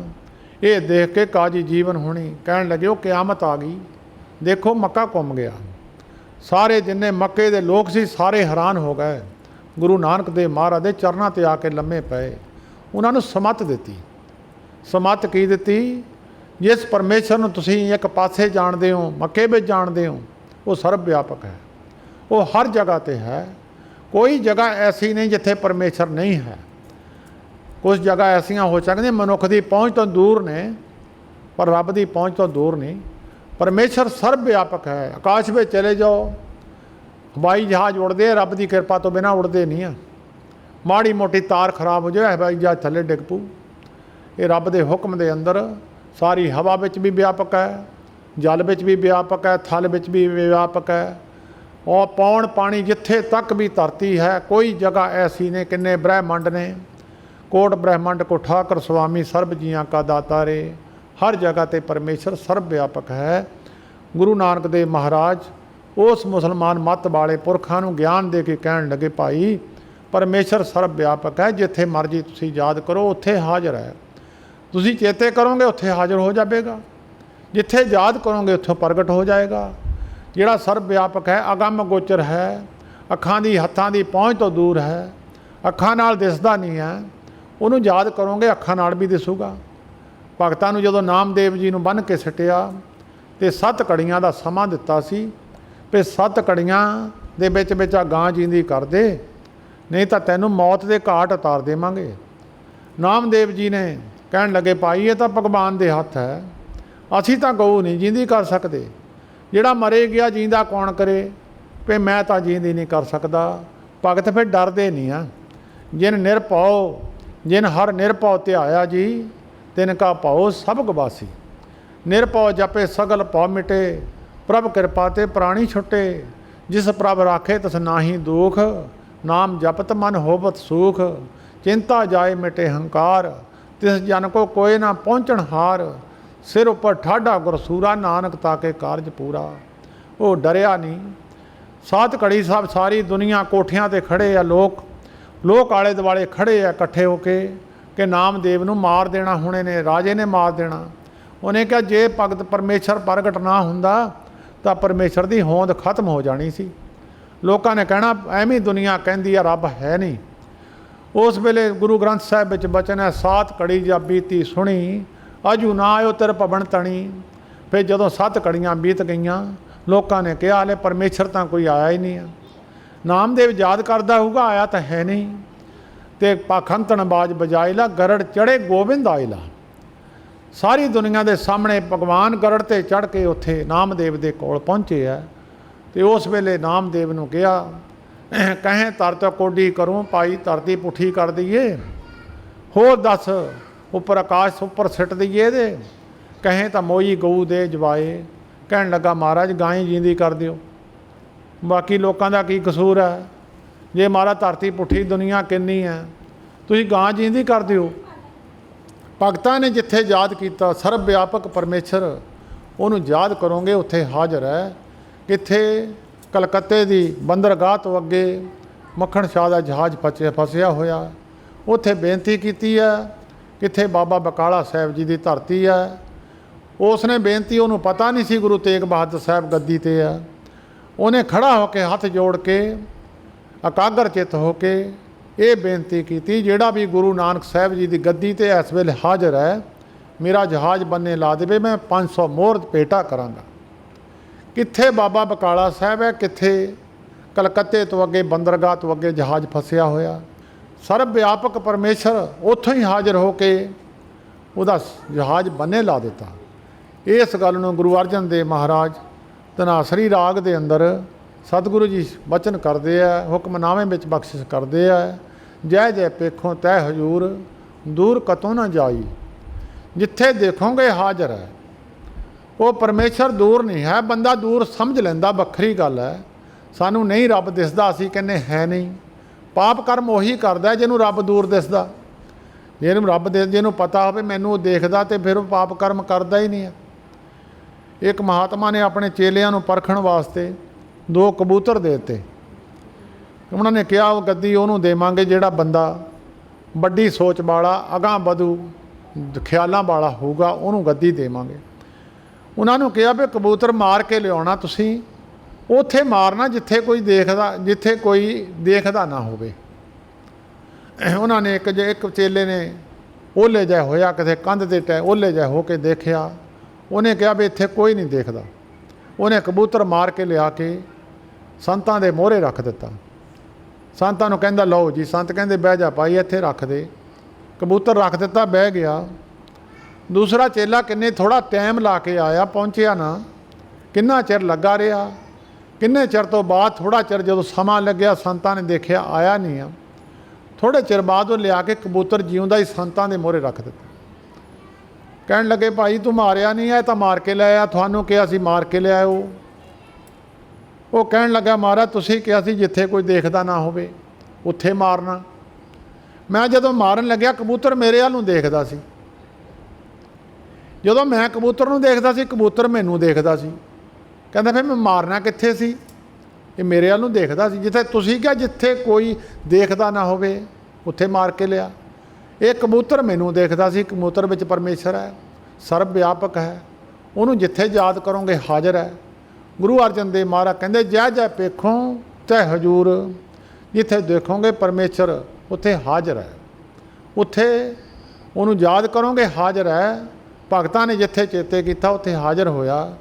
होर इतिहास पढ़ के देख लो सारे भगतां दा, गुरसिखां दा, बड़े बड़े कमाई वाले पुरुषों का, जिथे भगवान नूं याद किया भगवान हाज़र होए। जय जय पेखों तै हजूर, जिथे याद करोगे हाज़र है। दूर कतों ना जाई, जद है ही सर्व व्यापक तो दूर कित्थों जावेगा? अज्ञानता है मनुख दी। वो कहंदा भी भगवान खरे गुरद्वारे ही बैठे है। गुरद्वारा तो एक मन्निया गया भी जिथे पाई कोई चल के आऊगा पुन्न बन जूगा, कोई लिया के पदार्थ चढ़ाऊगा पुन्न बन जूगा, कोई आके सब्जी कट्टूगा आटा गुन्नूगा तो पुन्न बन जूगा, कोई आके झाड़ू फेरूगा पुन्न बन जूगा। ये तो एक जिस तरह स्कूल है, स्कूल में पढ़ाई पढ़ी दी है। ये गुरुद्वारे तीर्थ मंदिर जीवां दे पुन्न बनाउण वास्ते है, संसार के लोगों के पुन्न बनाउण वास्ते है। वो पुन्न फिर महात्मा के नेड़े लै जाते हैं। परमेश्वर का सर्व व्यापक है, उन्होंने देखण वास्ते। जिद्दां अख के अगे मोतिया बिंदी तय आ जाए, उन्होंने दिसदा कुछ नहीं है। जदों कोई सियाणा डॉक्टर उहदे अखां दा ऑपरेशन कर दिंदा, उन्होंने सारी दुनिया नेड़े दिसण लग जाती है। इस तरह अखां दा ऑपरेशन कराउण वास्ते जिन्हां अखां नाल रब दिसदा नहीं सी, वो कराउण वास्ते ये तीर्थ मंदिर गुरुद्वारे स्थान है। इत्थे आके एक तो जीव का पुन्न बन गया, जदों चल के आया तां भी पुन्न बन गया, पैरां दा पुन्न बन गया। पाप सुहावे जा तो तिर जुलदे, शीस सुहावा चरनी, मुख सुहावा जा तो जस गावे, जियो पया तो सरनी। आऊगा मत्था टेकूगा, उहदा सिर भी पवित्र हो जाऊगा, पैर चल के आउणगे पवित्र हो जाणगे, हत्थां नाल सेवा करूगा पवित्र हो जाऊगा, अखां नाल दर्शन करूगा पवित्र हो जाणगे। ये गुरुद्वारे मंदिर तीर्थ स्थान जिहड़ा रब दिसदा नहीं है, सर्व व्यापक है। जिथे जिथे याद करदे, गुरु ग्रंथ साहिब कहंदे कोल है तेरे, पर सानू दिसदा नहीं है। उहनूं देखण वास्ते अपने शरीर दीआं अखां दा ऑपरेशन कराउण वास्ते ये गुरुद्वारे तीर्थ मंदिर है। जिन्नी कोई सेवा वाधू करदा उहदा भाई उन्हां छेती इलाज हो जाता। जिहड़ा कोई सेवा करके उतों वाधू खा जाता या वाधू लै जाता, उहनूं ये पुन्न प्राप्त नहीं हुंदा। उहदी तां निगाह होर घट जूगी, वधूगी नहीं। वो सर्व व्यापक परमेश्वर नूं कहंदे दूर कतों ना जाई, वो दूर नहीं जाता, नेड़े ही है। तू नेड़े समझ, उहनूं नेड़े है। द्रौपदी ने बेनती की महाराज तुसीं तां पहुँचे नहीं, मेरा एक पल्ला लाता सी। भगवान कृष्ण कहण लगे द्रौपदी तेरे च कसूर हो सकता, भगवान तां सर्व व्यापक है। कहंदी महाराज कहंदे रब हत्थ नालों नेड़े है। जदों किते सੱਟ लगदी हत्थ दौड़ के उत्थे चले जाता, जदों बंदे दे दर्द हुंदी हत्थ दौड़ के उत्थे चले जाता। सब तो नेड़े हत्थ है। कह रविदास हत्थ पै नेड़े सहजे होए सोई। भगत रविदास जी कहंदे परमेश्वर हत्थां नालों भी नेड़े है। जे हत्थ नूं अधरंग हो जाए हत्थ ਚੱਕ नहीं हुंदा, मनुख भावें सारा जोर ला लवे। जे माड़ी जी नाड़ बंद हो जाए सारा शरीर नकारा हो जाता, हत्थ दोए रह जाते हैं। तो रब तो फिर बहुत नेड़े है। कहन लगी महाराज, भगवान कृष्ण नूं कहन लगी महाराज तुसीं कहने हो रब नेड़े है, पर मेरा एक पल्ला उन्हें दशासन ने ला दिता सी, जे नेड़े सी तो पल्ला मेरा लेना नहीं सी। भगवान कृष्ण कहन लगे द्रौपदी तेरे च कसूर हो सकता, साडे च नहीं आ। तू याद किदां कीता सी? तू सानू याद किया है द्वारकावासी मेरी मदद करो। कहंदे मैनू द्वारका तो चल के आउण दा टाइम तो लगे ही जाना सी। तू मैनू चेते कर दी, हे कटकट वासी मैं तेरे कोले खड़ा सी, मैं इत्थों ही प्रगट हो जाना सी। तू मैनू दूर मन्निया, तू मैनू दूर मन्निया तो मैनू दूरों चल के आना पिया। तू मैनू नेड़े मन लैंदी, दूर कतों ना जाई, मैं तो तेरे कोले सी, मैं तो तेरे तो परे है ही नहीं सी। तू याद कर दी कटकट वासी, मैं तेरा एक पल्ला भी लैण देना नहीं सी। ये जीव विच सिखां विच गलती हो सकती है, गुरु विच गलती नहीं। गुरु अर्जन देव महाराज कहंदे भाई यह अवस्था किसी मनुख की बन जाए, उन्होंने फिर परमेश्वर वो तो दूर नहीं, वो समझदा नेड़े ही है। फिर ना तो वह पाप कर्म करता, ना फिर किसी नाल वाधी करता, तो वो अंदर संतोख भी आ गया, सारे गुण वो अंदर पैदा हो गए। दूर कतों ना जाई रब रहिया सर्वत्र में, मन सदा ते आई। कहंदे सारी सृष्टि में रब रहा। राजे की तो कोई हद होंदी है, राजे की हद है। समुंदर भी वंड लए, हद्दां वंड लईआं, धरती वंड लई, पर कुछ चीज़ां वंडियां नहीं गईयां जिहड़ियां रब दीयां ताकतां सी, नहीं वंडियां गईयां, रब की पावर सी नहीं वंडी गई। जिहड़ी चीज़ परमेश्वर कोल सी वो नहीं वंडी गई। हवा नहीं वंडी गई, हवा हद्दां पार कर जाती है, हवा नहीं कोई वंड सकिया। तो पानी समुंदर का है, कदी ਉਹਨੂੰ ਛੱਲਾ मार के कदी ਉਹਨੂੰ ਛੱਲਾ मार के, वंडिया तो यह भी नहीं गया, हद ही वंडी है, पानी तो नहीं वंडिया गया।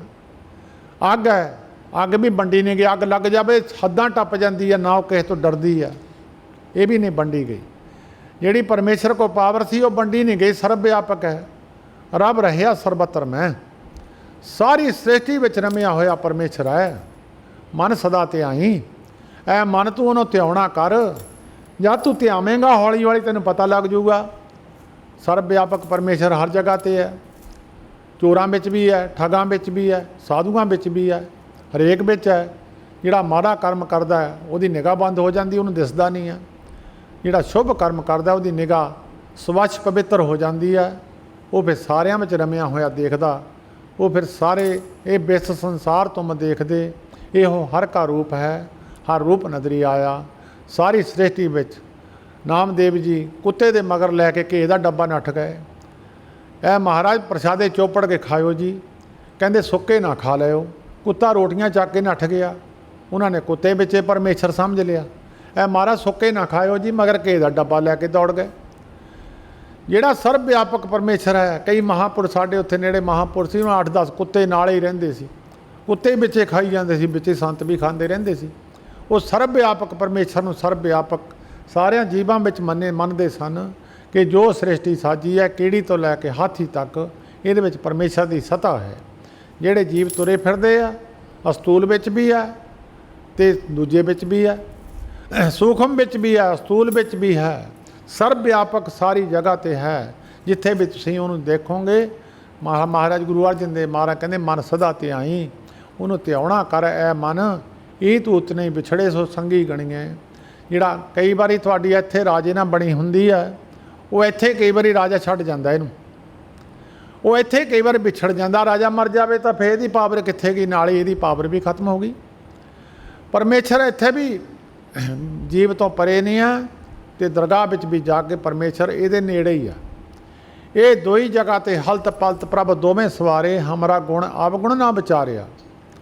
वो ई तू उतने ही विछड़े, ना इत्थे विछड़दा ते ना उत्थे, जे नाल जुड़ गए फिर विछड़दा नहीं है। परमेश्वर नाल एक बारी अभेद हो गया, जिद्दां पानी विच पानी पै गया, मुड़ के नदी समुंदर विच पै गई, ते नदी दे कंढे खड़ के बाज मारो भई गंगा बाहर आ जावे, जां गोदावरी बाहर आ जावे, जां भई जमुना बाहर आ जावे।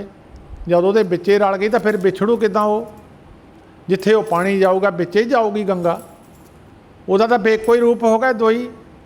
ਇਹ ਤੂੰ ਉਚਨੇ ਵਿਛੜੇ ਸੋ ਸੰਗੀ ਗਣੀਏ। ਜਿਹੜਾ ਹਰ ਵੇਲੇ ਨਾਲ ਹੈ, ਸੰਗੀ ਉਹਨੂੰ ਗਿਣਦੇ ਆ, ਦੂਜੇ ਨੂੰ ਸੰਗੀ ਨਹੀਂ ਗਿਣਦਾ। ਅਸਲ ਮਿੱਤਰ ਉਹ ਹੈ ਜਿਹੜਾ ਔਖੀ ਵੇਲੇ ਸਾਥ ਦੇਵੇ। ਸਾਡੇ ਛੋਟੇ ਹੁੰਦਿਆਂ ਕਿਤਾਬ ਵਿੱਚ ਇੱਕ ਕਹਾਣੀ ਆਉਂਦੀ ਹੁੰਦੀ ਸੀ। ਉਹ ਕਹਿੰਦੇ ਦੋ ਸੱਜਣ ਤੁਰੇ ਜਾਂਦੇ ਸੀ, ਜਾਂ ਸੱਜਣ ਤੁਰੇ ਜਾਂਦੇ ਸੀ, ਦੋਹਾਂ ਜਾਣੇ ਨੇ ਸਾਹਮਣੇ ਇੱਕ ਰਿੱਛ ਆ ਗਿਆ। ਇੱਕ ਜਿਹੜਾ ਮਿੱਤਰ ਸੀ ਨੱਠ ਕੇ ਦਰੱਖਤ 'ਤੇ ਚੜ੍ਹ ਗਿਆ। ਦੂਜਾ ਮਿੱਤਰ ਨੱਠ ਕੇ ਦਰੱਖਤ 'ਤੇ ਚੜ੍ਹ ਨਹੀਂ ਸਕਦਾ ਸੀ। ਉਹਨੇ ਸੋਚਿਆ ਵੀ ਕਹਿੰਦੇ ਮਰੇ ਹੋਏ ਨੂੰ ਰਿੱਛ ਖਾਂਦਾ ਨਹੀਂ ਆ। ਉਹ ਫਿਰ ਨੱਠ ਕੇ ਦਰੱਖਤ 'ਤੇ ਚੜ੍ਹ ਗਿਆ। ਉਹਨੇ ਇਹਨੂੰ ਪੁੱਛਿਆ ਨਹੀਂ ਵੀ ਤੂੰ ਕਿੱਥੇ ਹੈ, ਮੈਂ ਕਿੱਥੇ ਹੂੰ, ਨੱਠ ਕੇ ਦਰੱਖਤ 'ਤੇ ਚੜ੍ਹ ਗਿਆ। ਦੂਜਾ ਵਿਚਾਰਾ ਥੱਲੇ ਰਹਿ ਗਿਆ, ਉਹ ਮਾੜਾ ਸੀ। ਉਹਨੇ ਸੁਣੀ ਹੋਈ ਸੀ ਗੱਲ ਕਿਸੇ ਤੋਂ ਵੀ ਜਿਹੜਾ ਰਿੱਛ ਹੈ ਮਰੇ ਹੋਏ ਨੂੰ ਖਾਂਦਾ ਨਹੀਂ ਆ। ਉਹ ਫਿਰ ਆਪਣਾ ਸਾਹ ਘੜੀਸ ਕੇ ਲੰਮਾ ਪੈ ਗਿਆ। ਰਿੱਛ ਆਇਆ, ਰਿੱਛ ਨੇ ਉਹਦਾ ਪੈਰ ਸੁੰਘੇ, ਹੱਥ ਸੁੰਘੇ, ਕੰਨ ਦੇਖਿਆ, ਕੰਨਾਂ ਦੇ ਕੋਲ ਸੁੰਘਿਆ, ਮੂੰਹ ਦਾ ਸਾਰਾ ਸੁੰਘ ਕੇ ਦੇਖਿਆ, ਰਿੱਛ ਚਲੇ ਗਿਆ। ਰਿੱਛ ਦੇ ਜਾਣ ਤੋਂ ਬਾਅਦ ਉਹ ਜਿਹੜਾ ਦਰਖਤ ਵਾਲਾ ਉਤਰ ਕੇ ਮੇਰਾ ਮਿੱਤਰ ਆਇਆ, ਦੋਈ ਇਕੱਠੇ ਹੋਏ। ਉਹ ਦਰਖਤ ਵਾਲਾ ਆ ਕੇ ਪੁੱਛਣ ਲੱਗਾ, ਰਿੱਛ ਤੇਰੇ ਕੰਨ ਵਿੱਚ ਕੀ ਕਹਿੰਦਾ ਸੀ?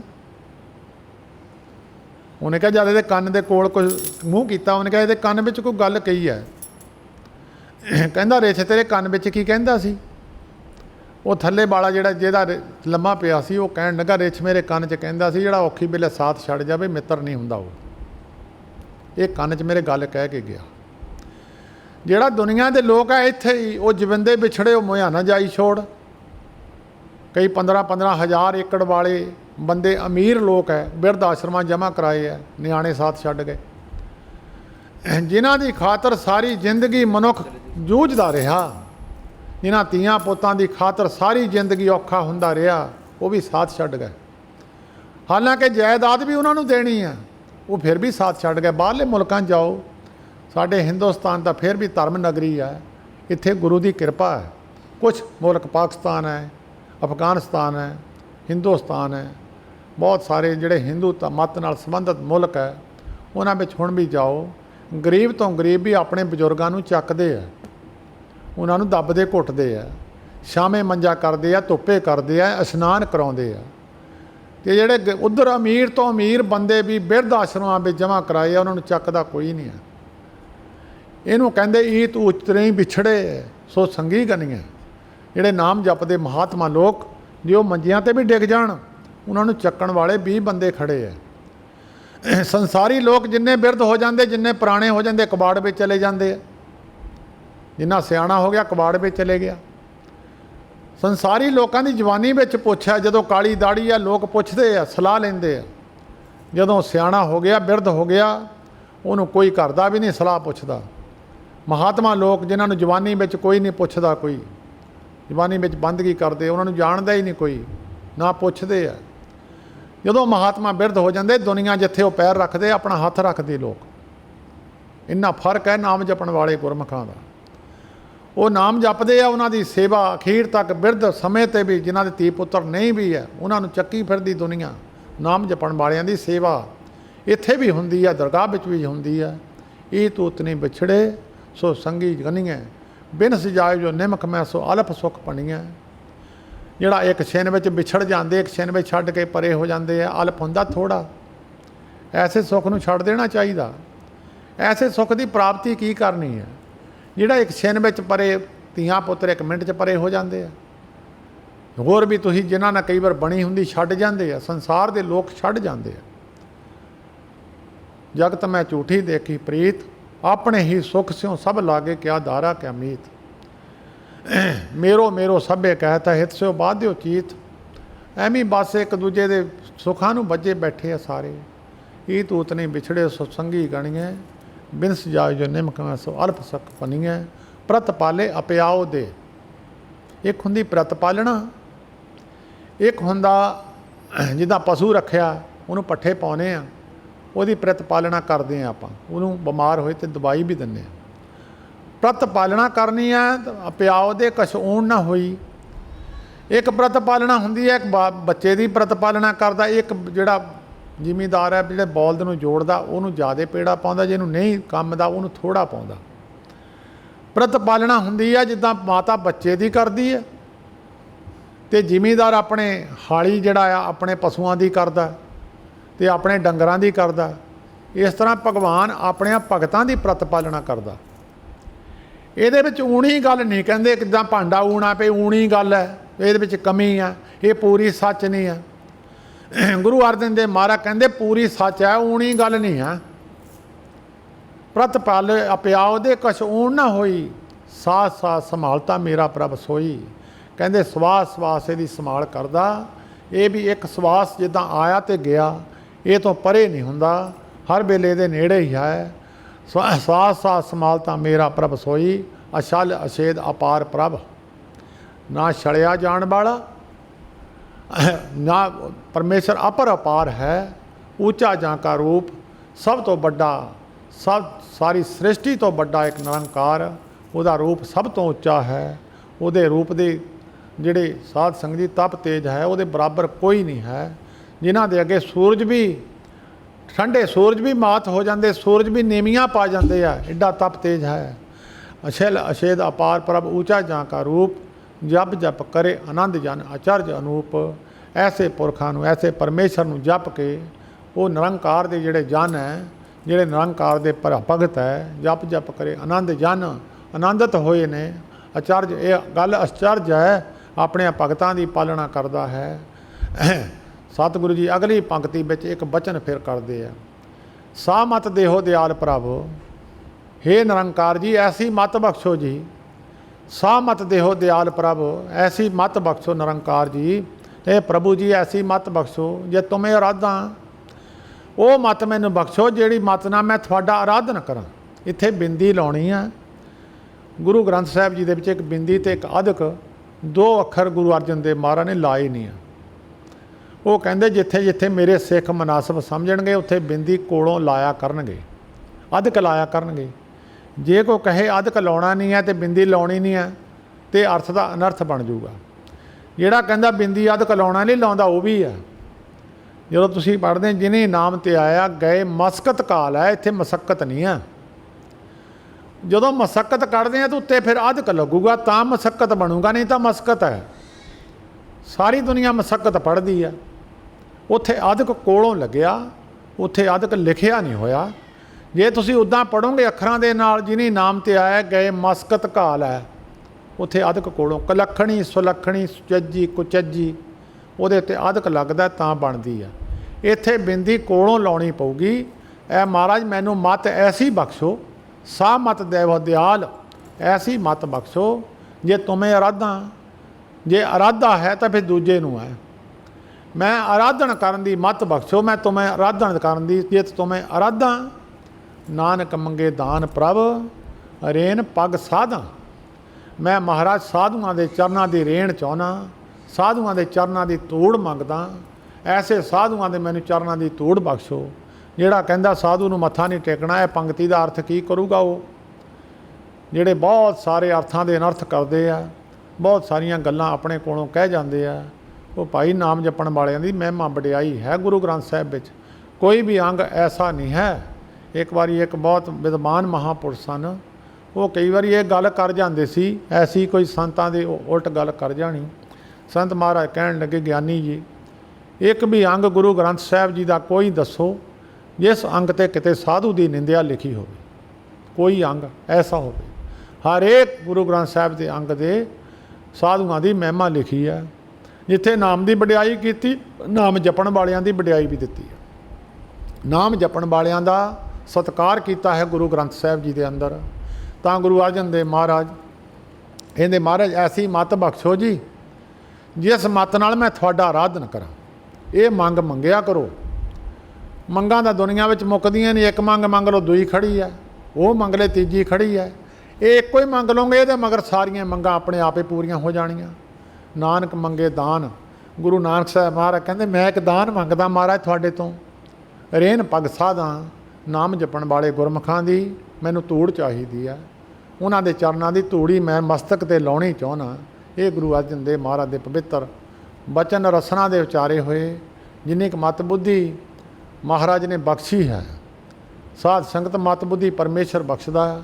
अंदर उही बैठा जिदां दी मत जीवां नूं दिंदा, उदां दी मत जीव उस तरह की वरतदे आ।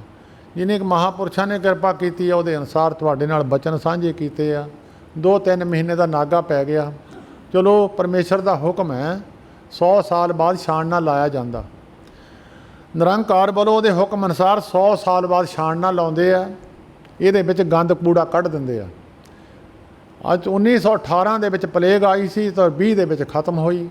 ਬਹੁਤ ਸਾਰੀ ਦੁਨੀਆ ਮਰੀ, 10 ਕਰੋੜ ਬੰਦਾ ਉਸ ਵੇਲੇ ਦੁਨੀਆ ਵਿੱਚ ਮਰਿਆ ਸੀ। ਹੁਣ ਇਹ 100 ਸਾਲ ਬਾਅਦ ਫਿਰ ਇੱਕ ਛਾਣਨਾ ਲੱਗਿਆ। ਬਹੁਤ ਸਾਰੇ ਸਾਖਤ ਪੁਰਸ਼ ਜਿਹੜੇ ਸਾਖਤ ਪੁਰਸ਼ ਸਨ, ਪਰਮੇਸ਼ਰ ਤੋਂ ਵਰਜਿਤ ਚੀਜ਼ਾਂ ਐਸੀਆਂ ਖਾਂਦੇ ਸਨ ਜਿਨ੍ਹਾਂ ਨੂੰ ਫਿਰ ਛਾਣਨਾ ਲਾ ਕੇ ਖਤਮ ਕਰ ਦਿੱਤਾ। ਔਰ ਸਾਧ ਸੰਗਤ ਇਹਦੇ ਵਿੱਚ ਗੁਰਮੁਖਾਂ ਨੂੰ ਕੋਈ ਸੇਕ ਨਹੀਂ ਲੱਗਣਾ।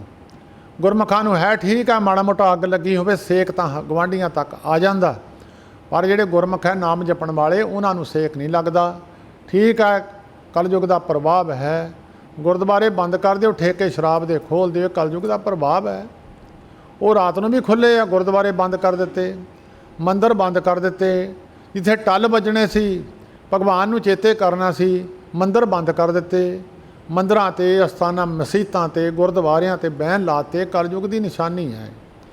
ਸੋ 2-3 ਮਹੀਨਿਆਂ ਬਾਅਦ, 3 ਮਹੀਨੇ ਮਾਰਚ ਦੀ ਪੂਰਨਮਾਸ਼ੀ ਤੋਂ ਬਾਅਦ ਅਪ੍ਰੈਲ, ਮਈ ਅਤੇ ਜੂਨ, ਇਹ 3 ਮਹੀਨੇ ਦਾ ਨਾਗਾ ਪਿਆ।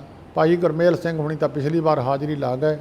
ਮੇਰੀ ਕੋਈ ਸਿਹਤ ਚੰਗੀ ਨਾ ਹੋਣ ਕਾਰਨ ਮੈਂ ਵੈਸੇ ਹੀ ਬੁੱਧਣ ਛੱਡ ਗਿਆ। ਪੂਰਨਮਾਸ਼ੀ ਮੇਰੇ 'ਤੇ ਸਿਹਤ ਕਿਹਾ ਨਹੀਂ ਕਰਦੀ ਸੀ, ਇਸ ਕਰਕੇ ਅੱਜ ਤੁਹਾਡੇ ਦਰਸ਼ਨ ਕੀਤੇ ਆ ਸਾਰੀ ਸੰਗਤ ਦੇ। ਮੁੜ ਕੇ ਬੈਟਰੀ ਚਾਰਜ ਹੋ ਗਈ ਆ ਅਤੇ ਹੁਣ ਮਹੀਨੇ ਬਾਅਦ ਫਿਰ ਬੈਟਰੀ ਚਾਰਜ ਕਰ ਲਵਾਂਗੇ। ਸੰਗਤ ਦੇ ਦਰਸ਼ਨ ਹੋ ਗਏ। ਗੁਰੂ ਸਾਹਿਬਾਂ ਦੀ ਪਵਿੱਤਰ ਧਰਤੀ 'ਤੇ, ਇਹ ਧਰਤੀ ਦੀ ਜਿਹੜੀ ਧੂੜ ਹੈ ਮੱਥੇ ਨੂੰ ਲਾਉਣ ਵਾਸਤੇ ਪ੍ਰਾਪਤ ਹੋਈ ਆ। ਇਸ ਧਰਤੀ 'ਤੇ ਆ ਕੇ ਗੁਰੂ ਦਾ ਜਸ ਹੋਇਆ ਹੈ ਅਤੇ ਗੁਰੂ ਦਾ ਜਸ ਭਾਈ ਸੰਗਤ ਨੇ ਸੇਵਾ ਕੀਤੀ ਹੈ। ਸਾਰਿਆਂ ਦਾ ਧੰਨਵਾਦ ਹੈ। ਹੁਣ ਭਾਈ ਗੁਰਮੇਲ ਸਿੰਘ ਹੁਣੀ, ਕਿਉਂਕਿ ਅੱਜ ਸਾਡੇ ਸੈਕਟਰੀ ਸਾਹਿਬ ਆਏ ਨਹੀਂ ਆ, ਅਤੇ ਇਸ ਕਰਕੇ ਭਾਈ ਗੁਰਮੇਲ ਸਿੰਘ ਹੁਣੀ ਉਹ ਆਪਣਾ ਥੋੜ੍ਹਾ ਸਮਾਂ ਲਾਉਣਗੇ, ਕਿਉਂਕਿ ਛੇਤੀ ਸਮਾਪਤੀ ਕਰ ਦੇਣੀ, ਬਹੁਤਾ ਲੰਮਾ ਸਮਾਂ ਤਾਂ ਨਹੀਂ। ਉਹ ਤੋਂ ਪਹਿਲਾਂ ਇੱਕ ਸ਼ਬਦ ਭਾਈ ਮਨਜਿੰਦਰ ਸਿੰਘ ਹੁਣੀ, ਕਿਉਂਕਿ ਇਹ ਡੇਰੇ ਦੇ ਹਜ਼ੂਰੀ ਰਾਗੀ ਆ। ਜਿੱਥੇ ਜਿੱਥੇ ਵੀ ਸੰਗਤ ਦਾ ਪ੍ਰੋਗਰਾਮ ਹੁੰਦਾ, ਇਹ ਆਪਣਾ ਕੀਰਤਨ ਤਾਂ ਇਹਨਾਂ ਦਾ ਕਿੱਤਾ ਤਾਂ ਨਹੀਂ ਹੈ, ਇਹ ਆਪਣਾ ਕਾਰਜ ਤਾਂ ਹੋਰ ਕਰਦੇ ਆ, ਆਪਣੀ ਕਿਰਤ ਕਰਦੇ ਆ। ਇਹ ਤਾਂ ਗੁਰੂ ਦੇ ਪ੍ਰੇਮ ਵਿੱਚ ਗੁਰੂ ਦਾ ਜਸ ਕਰਦੇ ਆ, ਕੀਰਤਨ ਕਰਦੇ। ਸੰਤ ਮਹਾਰਾਜ ਜੀ ਹਰਖੋ ਵਾਲੀਆਂ ਦੇ ਸੇਵਾਦਾਰ ਹੈ। ਇਹਨਾਂ ਤੋਂ ਕੀਰਤਨ ਨਹੀਂ, ਭਾਵੇਂ ਗੋਹਾ ਵੀ ਚੁਕਾ ਲਈਏ, ਕੰਮ ਜਿਹੜਾ ਮਰਜ਼ੀ ਕਰਾ ਲਈਏ, ਤਿਆਰ ਬੈਠੇ ਆ। ਇੱਕੋ ਹੀ ਸ਼ਬਦ ਇਹਨਾਂ ਨੇ ਪੜ੍ਹਨਾ। ਉਹ ਸ਼ਬਦ ਤੋਂ ਬਾਅਦ ਭਾਈ ਗੁਰਮੇਲ ਸਿੰਘ ਹੋਣੀ 1 ਵਜੇ ਸਮਾਪਤੀ ਕਰ ਦੇਣੀ ਆ, ਅਤੇ ਭਾਈ ਗੁਰਮੇਲ ਸਿੰਘ ਹੋਣੀ ਉਹ ਵੀ ਆਏ ਆਪਣਾ ਜਥਾ ਲੈ ਕੇ। ਬਾਕੀ ਸਾਰਿਆਂ ਦਾ ਧੰਨਵਾਦ ਹੈ। ਠੀਕ ਹੈ ਭਾਈ, ਗਰਮੀ ਦਾ ਸਮਾਂ, ਗਰਮੀਆਂ ਵਿੱਚ ਵੀ ਬੜੇ ਬੜੇ ਮਹਾਤਮਾ ਲੋਕ, ਬੰਦਗੀ ਬਾਨ ਪੁਰਖ, ਜਿਨ੍ਹਾਂ ਨੂੰ ਗਰਮੀ ਨੇੜੇ ਨਹੀਂ ਪਹੁੰਚੀ, ਉਹਨਾਂ ਦਾ ਮਨ ਠੰਡਾ ਸੀ, ਉਹਨਾਂ ਦੇ ਸਰੀਰ ਵੀ ਠੰਡੇ ਰਹੇ। ਜਿਨ੍ਹਾਂ ਦੇ ਮਨ ਤਪੇ ਹੋਏ ਸੀ, ਉਹਨਾਂ ਦੇ ਸਰੀਰ ਵੀ ਤਪੇ ਹੋਏ ਆ। ਭਾਵੇਂ AC ਵਿੱਚ ਵੀ ਬਹਿ ਜਾਣ, ਉਹਨਾਂ ਦੇ ਸਰੀਰਾਂ ਦੇ ਅੰਦਰ ਦੀ ਗਰਮੀ ਮਰਦੀ ਨਹੀਂ ਆ। ਮਨ ਦੀ ਸ਼ਾਂਤੀ ਵਾਸਤੇ ਪਰਮੇਸ਼ਰ ਦਾ ਜਸ ਸੁਣੀਏ ਅਤੇ ਉਹਦਾ ਜਸ ਕਰੀਏ। ਸਾਰਿਆਂ ਦਾ ਧੰਨਵਾਦ ਜੀ। ਰਸਨਾ ਪਵਿੱਤਰ ਕਰੋ ਜੀ। ਵਾਹਿਗੁਰੂ ਜੀ ਕਾ ਖਾਲਸਾ, ਵਾਹਿਗੁਰੂ ਜੀ ਕੀ ਫਤਿਹ।